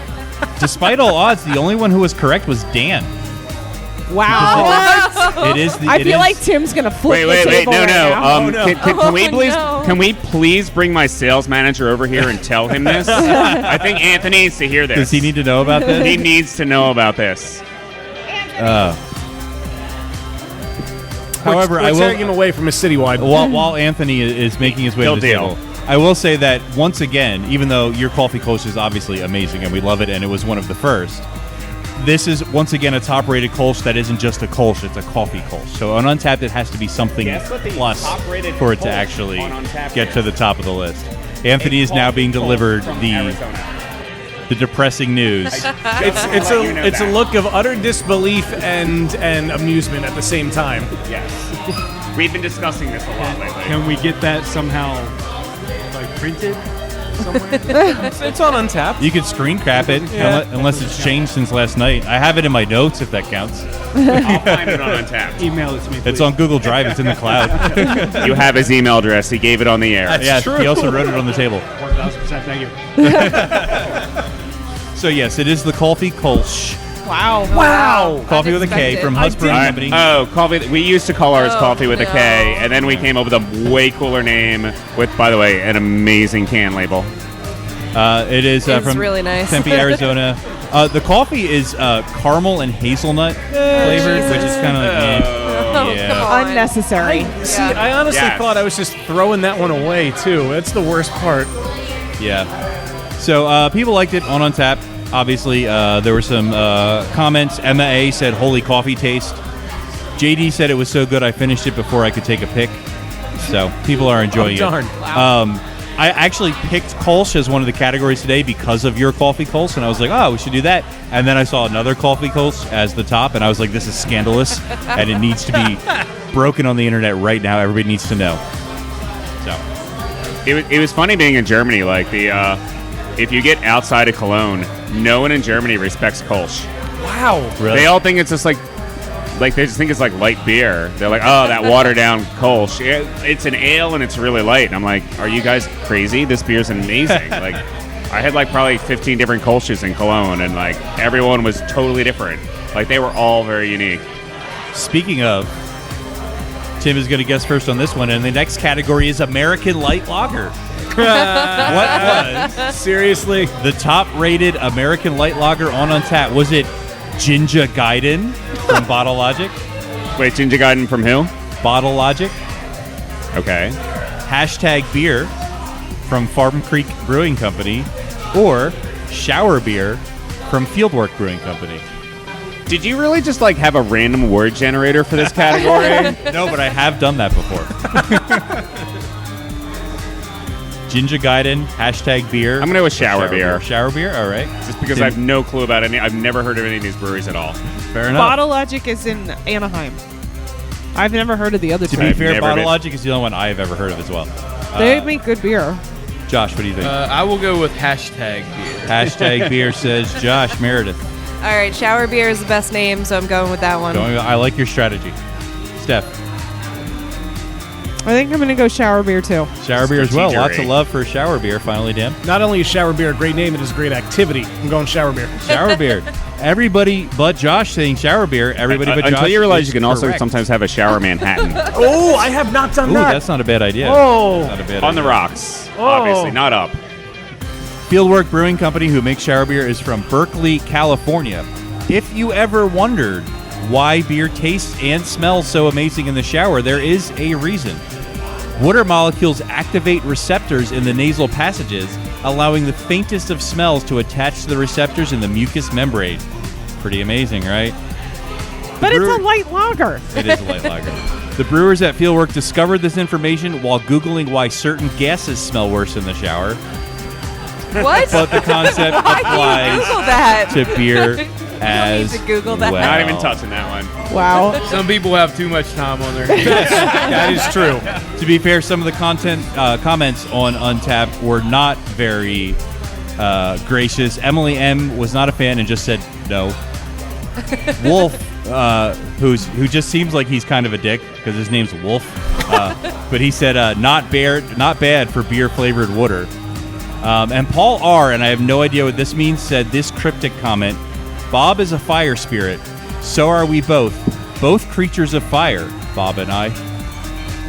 What? Is that a That's Twin deep. Peaks thing? I think that's like a terror cell activation code that was released on Untappd. You sure it wasn't just Okay. like a bad trip and like unfortunately got near his phone? It's probably So more wait, likely. what was the actual average rating of that beer if it was the highest? I'm not sure With because these I all- 2.7. didn't write it down. It was Am probably I on the allowed high to look breeze. it up? Yeah, go ahead. What was the name of the brewery again? American Light Lager. It was Fieldwork Brewing Company. Fieldwork? Shower beer. I think cream ale is about as far as we're going to step our toes into that one. 3.89. Though I've been dropping hints to Andrew that like I had a red rice ale many years ago and it was very nice. Keeping the spirit alive. Meredith is going to guess first on this one. Our next category Wait, is... no, it's Josh. it's Josh. I'm so sorry. Josh is going to guess first. Josh is like, yes, I don't have to guess first. No, no, no, I'm off the hook. Our next category is malt liquor.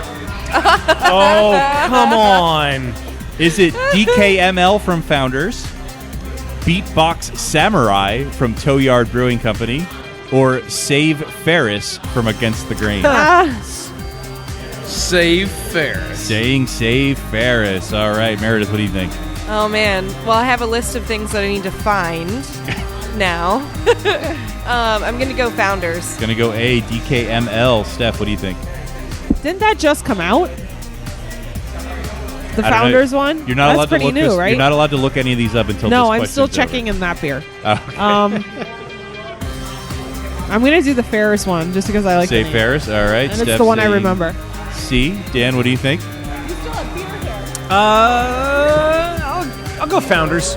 All right. Dan is saying A. Founders. And finally, Tim. No one has guessed B yet, by the way. No. Isn't there like an emo band called Save Ferris? There is. There's this a is band, actually. Save Ferris. Yeah. There is really? a band called Save Ferris. That's what I this thought. is actually spelled Ferrous. Oh, Oh, no. That's awful. No, Beatbox, Boombox, or whatever it was. That's what I'm going Beatbox with. Samurai? Which I actually, only because the first craft brewery that I'm aware of that ever did a malt liquor was Dogfish Head, and I know Okay. like they always have like Beatbox and Boombox in like their theme. So I hunch this brewery. Even is though this referencing- wasn't made by Dogfish. No, but I think they're referencing Dogfish Head, and I think that's probably. I think that there Okay. must be some kindred spirit thing going on there. I like an answer that has a well thought out logic behind it. Unfortunately, you're wrong. I mean, I assumed I would be. Because the answer was A, which means Dan and Meredith got it correct. DKML, which stands for Dick Kicker Malt Liquor. Oh my God! Of course it does. From Founders Brewing Best Company. name. My strategy remains intact. Yeah, it's a good strategy. It's a good strategy. To be fair, this is a barrel-aged malt liquor.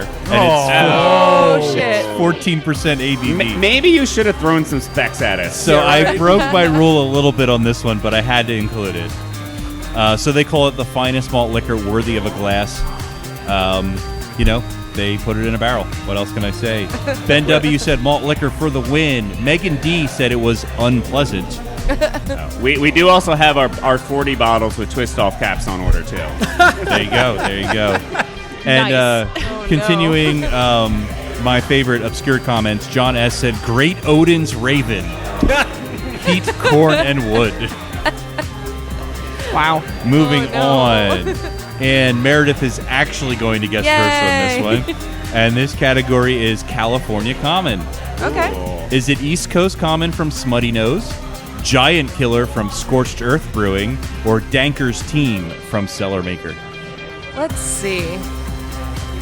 I don't think it's right, but I think I'm going to go with Smutty Nose. All right, going with East Coast Common from Smutty Nose. Steph, what do you think? I'm going to say Cellar Maker because it has dank in the name, so they probably put a shit ton of hops in it. All right, interesting strategy, saying Danker's Team. Dan? I'll go Smutty Nose. All right, Dan going with a Smutty Nose. Tim, what do you think? I'm definitely going with the dank one. Going with the dank one. When in doubt, go with the dank one. And finally, Josh. Muddy Nose. Saying Smutty Nose, East Coast Common. Tim and Steph are correct because it was Danker's Team from Cellar Maker and, of course, Yeah, San Francisco. This was a Nice. collaboration brew with La Cumbre, I love La Cumbre. Albuquerque, New Mexico. Apparently, our 1 liter glasses are in. Yeah, I see that. Yeah. Yes, Oh. they are. Oh, man. So if Wow, anyone yeah, wants they a are. liter of Oktoberfest, have at it. I'm in. I am very down for that. A couple of comments on this beer. User, and I can't believe I've never thought of this, Bruce Wayne said simply, blah. He didn't like it. Miguel L. literally commented the words anchor emoji, not an anchor emoji. And Stephen B. called it simply magic. Holy The good leader goddamn. has been delivered. There is a liter of cow. Oktoberfest on the table. What? All right, moving on, and this is our I final, can leave my car here. our final beer of the game, and Steph is going to guess first on this one, and this is barrel-aged. Oh. Doppelbock. Oh. Oh. Bourbon barrel-aged Oh. Troganator from Trogs, of gets course. Bourbon barrel German chocolate cake from Licking Hole Creek. Or Oh, boy. Prost. Yep. barrel-aged consecrator Doppelbock with coffee from Bell's. Hold on, we Licking got Hole a photo Creek. op going on. Holy bejesus. I know, that's hard to hold up, isn't it? That's what she said. All right. Oh, wow. Wow. All right, I'm glad right. we've hit that point in the night. 'Cause Yes, that's we when have. it got good the first time. We have. All right, moving on, and I'm gonna read the options again Thank because you. everybody's Thank paying you. attention to the leaders Nope. and not the question. So this is barrel-aged Doppelbock is the category. The options are Steph already guessed Dan. Bourbon barrel-aged Stroganator from Trogs, obviously. Bourbon barrel German chocolate cake from Licking Hole Creek. Oh, or Jesus. barrel-aged consecrator with coffee from Bell's. I'm going to go Trogs. Dan is because I saying love Trogs. that beer so much. It is good. Troganator is one of my favorite beers. But just the bourbon, oh my god, I love it. Tim, what do you think? I love Trogs, and that actually is an amazing beer. But I'd say, given Bell's spread, I'm going to go with the Bells. Going with the Bells, okay. Even though in my heart I'm rooting to be wrong. You're rooting to be wrong. I like it. All right, Josh, what do you think? Going with the Bells as well. Josh is also going with the Bells. Thank you very much. We've got more leaders at the table. We need some All right, pictures. Josh is saying Bells. Meredith, what do you think? All right, so my first job in the beer industry was with Trogs. Okay. In their tasting room, so I have to go Trogs. Have to go for Trogs.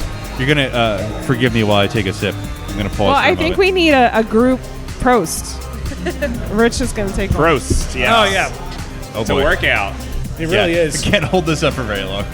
Yay! Well, Prost, wait, everyone. that's Oh, yeah, we actually got it. Actually, Prost. Prost. Oh man. Okay, so Meredith was Yes. guessing Trogs on that one. And finally, Steph. I already guessed, you dumbass. Oh, She was first. you did, didn't you? Would you like to change your guess? Like, give you the opportunity? No, because I saw the answer, so I don't want to Oh, cheat. you looked at my phone. Okay, the answer is, of course, Troganator. That's Barrel-aged awesome. from Trogs. Yay! This is one of the few times I'm very happy to be wrong. Happy to be wrong. Of course, that's awesome. Trogs and Hershey, PA. Bourbon barrel-aged Doppelbock with undertones of vanilla, oak, toasted coconut, and bourbon. Delicious beer, even better in a barrel. Aaron P. watches this, or drinks this beer while watching Game of Thrones. Or you could watch it while drinking Game of Thrones. You could watch I it while I was drinking. shocked in Berlin. A bar had a bottle of bourbon Bach. Like the American craft thing is catching on, especially in Berlin. And Yeah. unfortunately, they were out of the bottles, so I couldn't order it. So instead, me and my friend got an old fashioned in Manhattan because they also really could There you make go. American cocktails. Nice. Yeah, so that's that. That's Barrel-aged that. Troganator. So I'm going to add up the points real quick and see who our big winner of the day is. And it looks like on quite a fucking streak lately. To my left. Wait, what? Dan Rigged. with 4 out of 5 answers correct. Are you fucking kidding me? Yeah, 4 points. You are today's big winner. Oh my god. Yeah. Tied for second place with 2 points apiece are Tim and Steph. Yay, So, 2 points. 2 out of 5. Two's better than I feel like I would have won the Electoral College. Meredith actually had 3, so Meredith was in second place. You guys were tied for third. Josh, I got the over, didn't I? yeah, you got a big old fat goose egg. Absolutely After no. 3, I was actually trying to get him wrong. As long as you already started, I mean, whatever.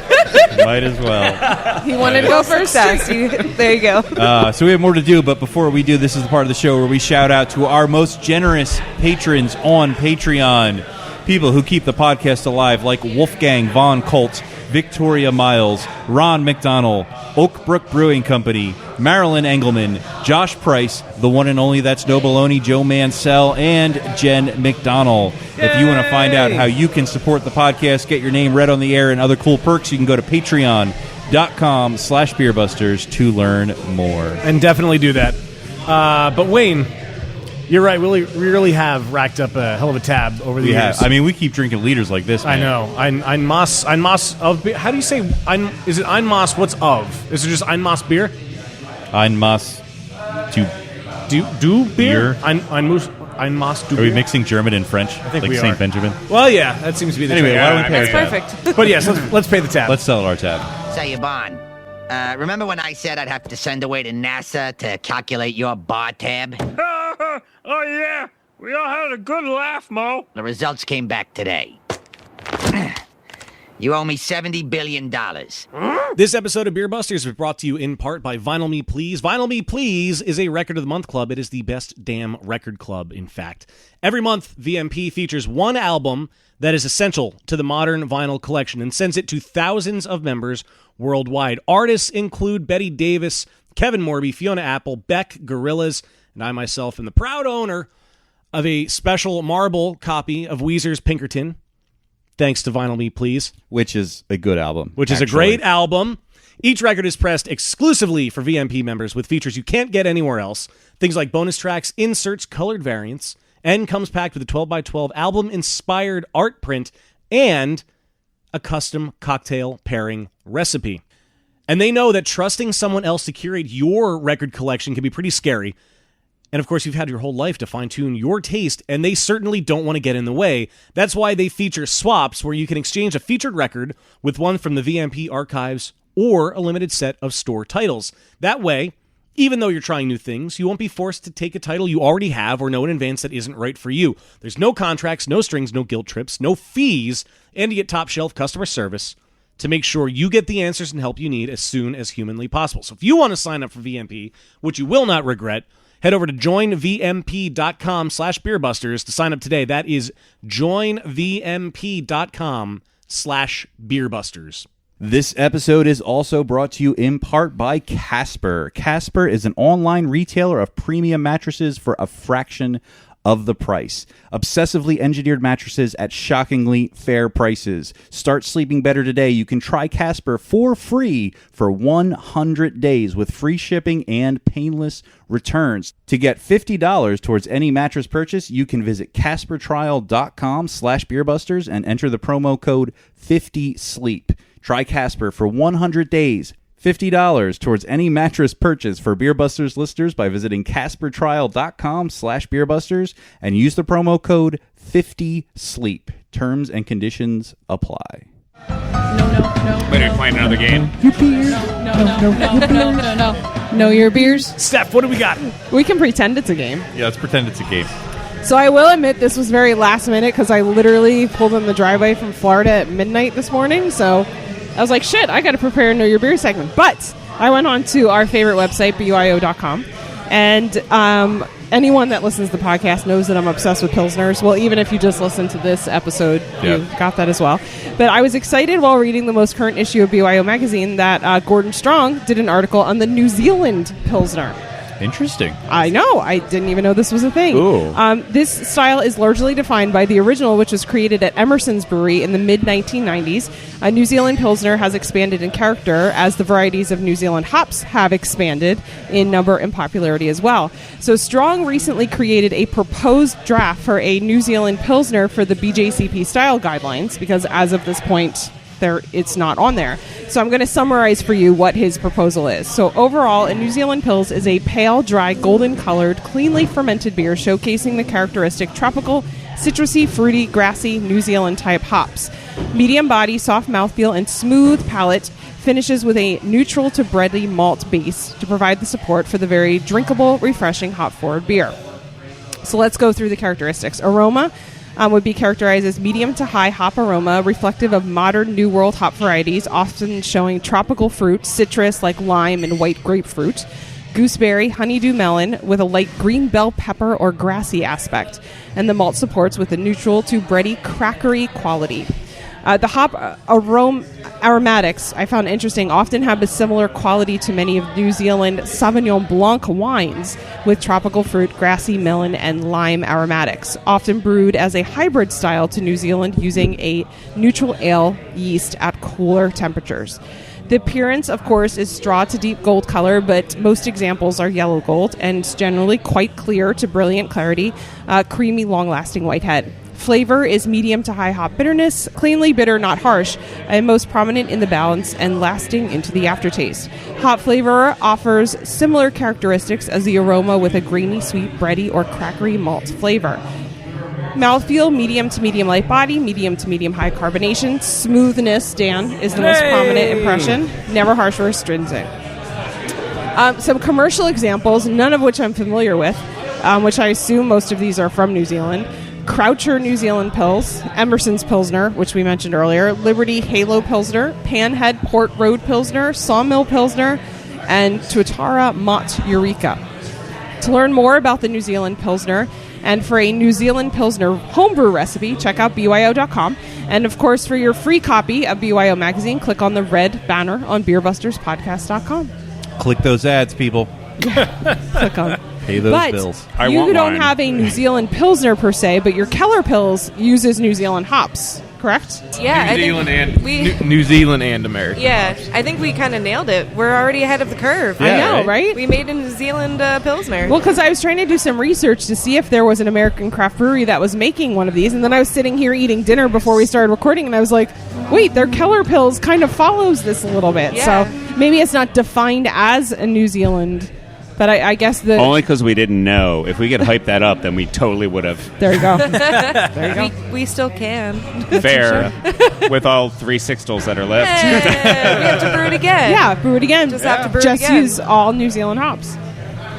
Honestly, compared to the other big trend in hoppy beer, I'd much rather get on this one. Yes, for sure. So this is typically the part where we pause and do a second tasting. Yeah, I was going to say, I'm not used to having this much beer. Please. After that. No, there was more to that. Don't worry. After Steph doing Know Your Beer. Like, I still have most of a liter left. I don't drink this much beer when we're not recording a podcast. Well, do. yeah. I just true, had I a do. Moss of a Hefe on Tuesday. A Heffy. Yeah, a Heffy. A As Heffy. Uncle Chuck would say. A Heffy, Steph. Drinking a Moss of Hefe. To Steph, that's Tuesday. Beer me! Beer me! Beer me! Beer me! Round 2, fight. Yeah, I still have at least half a liter left. This feels kind of weird to be drinking more beer while I still have lots of beer. But I'm okay with it. Hey, Dan, I have an idea. Let's let's get one that's deep in that gravy. Let's go deep in that gravy. What gravy? What gravy, Wayne? Beer gravy. Beer gravy. So we have a new beer, and we have a new visitor to the Of table. course, yeah. Well, An old friend. The most astute of listeners will remember that at Imminent Liquidation, where I got way more drunk than I wanted to. You got really drunk. Don't that day. remind me. I know. I'd reminded myself, and then I told you not to remind me. But, of course, we have, joining us at the table, we have... Tommy Kajak. Tommy, thanks, man, for coming back up here. Astute listeners. Our intrepid outdoorsman of a sales rep. Yes, Yeah. sir. With that trek back to Lancaster. Not Berks, but Lancaster. Lancaster, not Berks. Fantastic city, by the way. I highly recommend you come up and check it out. Yes. If you're not a lank, you're a wank. Is that like a thing? Do people say that? Yeah, actually. No, I was actually playing off the Manchester United thing. Oh, okay. Oh, the Fair sports enough. ball. The football. The Honestly, real- I got it from Eurotrip.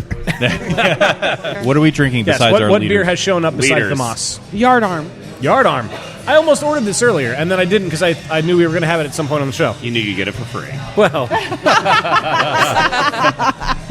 He called you out. Wow. well, to be fair, it's when Wayne was going to go to the bar to get my beer. I was like, I'll have Yeah. Yard Arm. No, I'll take Inca because I knew. Well, we were having it. whenever we come out to podcast recordings and I order a beer before the official podcast starts, I generally look for whatever's the lowest ABV because I know I'm going to be drinking a lot of beer the fair. rest of the night. Well, luckily, it's easy to do that here. Yeah. I mean, there's some breweries you're like, True. wow, lowest ABV is 8.5. Yeah, or 6, like, and that's it. Like, We believe in session.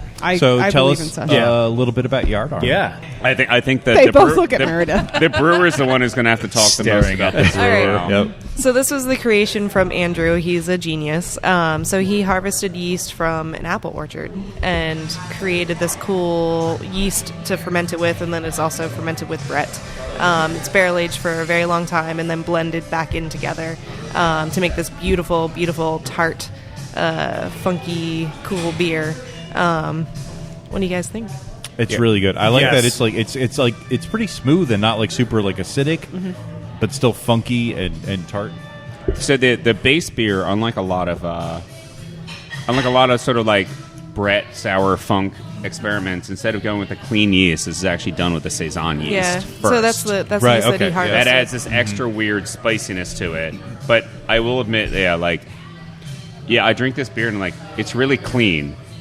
I don't know why I'm saying that about a funky beer, but it's a clean, It's funky a clean, beer. funky Yeah. beer. It is. I yeah. was Makes actually going to sense. ask if it was saison yeast that was because it has that like a- spiciness to it, like a The- black pepper. We Yeah. are very big fans of the DuPont yeast here. Okay, Just that's just our saison yeast. Very It's nice. delightful. it's really very layered and complex, and I love beers that do that. And this is right up It's there layered and complex without being like without too much overwhelming. Like it's not. Yeah. Like, oh my god! Like I could drink more than a Right. sample of this and Right. like not be like. Could you drink a Moss of it?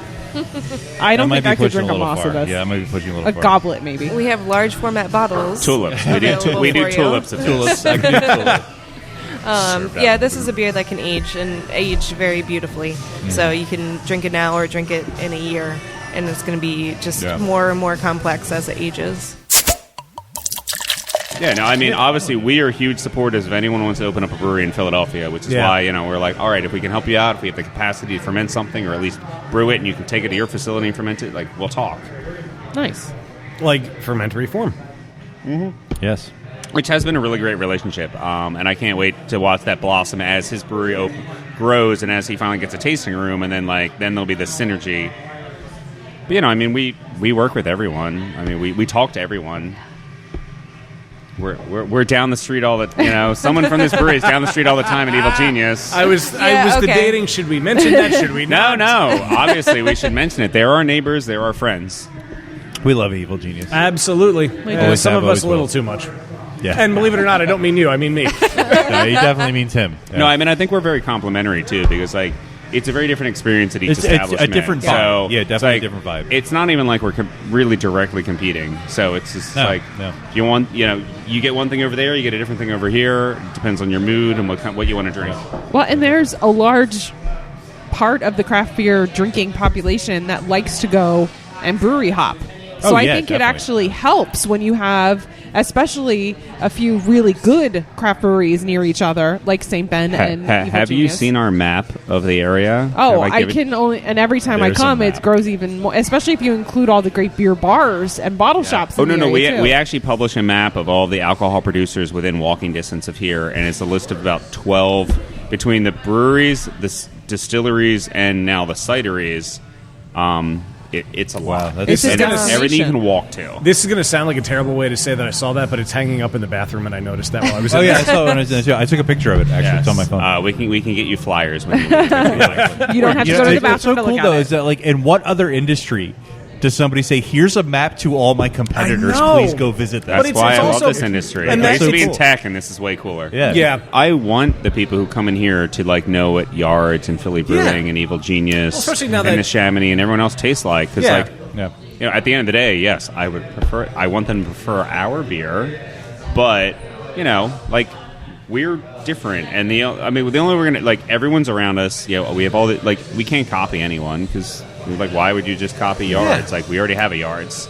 Yeah. So it forces us to differentiate ourselves, and I think we're really pushing forward with That's that. the cool thing about smaller independent breweries is that the product has a character. The place has a character. The people have there's a thing. It's not it's not the same. You go to different breweries, you get a different experience in the beer and in the facility and just being there. And In the city of brotherly love, these are our brethren, and we love them. yes, It's a very good way to put it. On that note, Cheers. Prost. Yes. If you would like to come to Saint Benjamin Brewing, Prost, they are open Tuesday If you through can lift Friday. that. For a second, I thought you were going to drop your pint of it in my mouth. Wait, you mean it was going to be Irish car bomb? Yeah. a bomb? Yeah, exactly. No, these car glasses are so wait. So you're saying our liters are so big, you could make a bomb out of our pint glass could. into the liter. you totally could. Yeah, I hope this makes it to Nice. the podcast. Oh, of course. This will. It will. Usually Anyway. the most embarrassing stuff does. So if you would like to get a Moss of Oktoberfest and dump a pint of whatever inside of it, the tap room here is open Tuesday to Friday, 4 p.m. to 2 a.m., and Saturday and Sunday, 11 a.m. to 2 a.m., and they serve brunch on the weekends. Yes, Food and- here is really, really I good. still haven't done brunch here. I Oh forgot my God. about that. I'm The so brunch is stupid. unreal. And I would have mentioned tours on Saturdays from 12 to 4. Awesome. And private tours available. Website is If you know the Saint Benjamin password. Brewing. That's stbenjaminbrewing.com. And they are Saint Benjamin Brew on all of the social medias. All of the social medias. All the social medias. And we mentioned the 100 years of the Benjamin Franklin Parkway is coming up, so look for that awesome pale ale they're doing. The Philadelphia Fringe Benefits beer. You can follow Anthony on Instagram at FearsWMe. I think I got I think everything. we got it all. I think you and go to beerbusterspodcast.com. is coming out in cans. Yes. Follow Very Beer Busters. excited. Our At second Beer release Busters. of it would have been On the Instagram. third, but the And batch Twitter. 2 was not up to our standards. Beer Busters Podcast on Facebook. What is going on? Every time each of you pause so the other person can talk, you're like, fucking, I'm going. That was fun. That was a cool thing. And Queen is on, so I'm happy. I think you and I need semaphores or something. We do. So we don't talk over You the got other it. person. A red and a green light. Red light, green light. Yeah, blink weird. Just do it. Just blink weird. Blink weird. Just do it. I think that's the title of the episode. Blink weird. Oh, God. Episode 122. Blink blink weird. weird. Just do it. God. Just do it. Oh God, this is what a leader of Oktoberfest does to you, isn't but it? hey, one I more feel like thing. this is par for the course when you guys show up at this place. Oh, yeah, God, absolutely. This is what we do. Oh, and we didn't even tell him about last call yet. Yeah, I was just going to say. Oh, shit. So, Okay. yeah, listeners, Stay we're seated. you guys aren't going anywhere. We're not done. So, listeners, if you are not a patron on Patreon, do it. You need to get over there right away because we're going to sit here for another however long and record our last call segment that only our patrons on Patreon get to hear. Yep. Patreon.com/beerbusters. Patreon.com/beerbusters. You can donate as little as $1 a month, and you get access to Beerbusters' last call. The last sloppy 15 minutes of every podcast recording. And as I've heard from Tim Kelly. other people, as I've heard from existing patrons, it's pretty obvious that we're pretty sloppy. So we may need to come up with a scale, as this patron has told us. That's true. We will where we're at. We will introduce the patented Beerbusters Anebrometer. Anebrometer. There's the name. There it is. You go. You just came up with that. It's like the Scientologist e-meter. We're going to measure our thetan levels coming up on Beerbusters' Wow. last call. Yeah, so don't forget to go to patreon.com/beerbusters to find out how you can get access to last call and other cool, of course, perks. And there's plenty of cool stuff on beerbusterspodcast.com. Yeah. And the tweets and the Instagrams at Beerbusters and Facebook.com/beerbusterspodcast, and apparently MySpace and whatever, Don't go to MySpace. Don't go to MySpace. For so many reasons, don't go to MySpace. Go to beerbusterspodcast.com and see what we have going on there. I've had a blast tonight, and I can't wait to do last call, let's be honest. But seriously, thank you guys for having us out here. It's been incredible. Thank you for the leader of Oktoberfest. And, of course, DeKalb, as it were. There's still a bottle of DeKalb on the table. Yes, there is. It's been amazing. But this, unfortunately, brings us to the end of another episode of Beer Busters. But seriously, you guys are doing a great thing out here. Thank you so much for having us back out here. Tim, thanks for coming on the show again. Simon, thanks for coming on the show again. Meredith, great meeting you, and thanks for coming up to the table with us again here. Pour one out for our departed homies. Yes, Andrew of course. and Andrew and Anthony, who are here, and Josh. And Josh. And Josh. He's still at the bar. I look forward to spending many other birthdays here in the Does departed mean left the building, too? Is that another term? Just the table. Just the table, yeah. Well, I'm Dan Baker, joined, as always, by my co-host and brewerologist, Steph Hefner. and the demented and fermented. Wayne Baker. We'll see you next time. No squids. No squids. Squid is no a guy squids. who can't get no God damn love it. from me.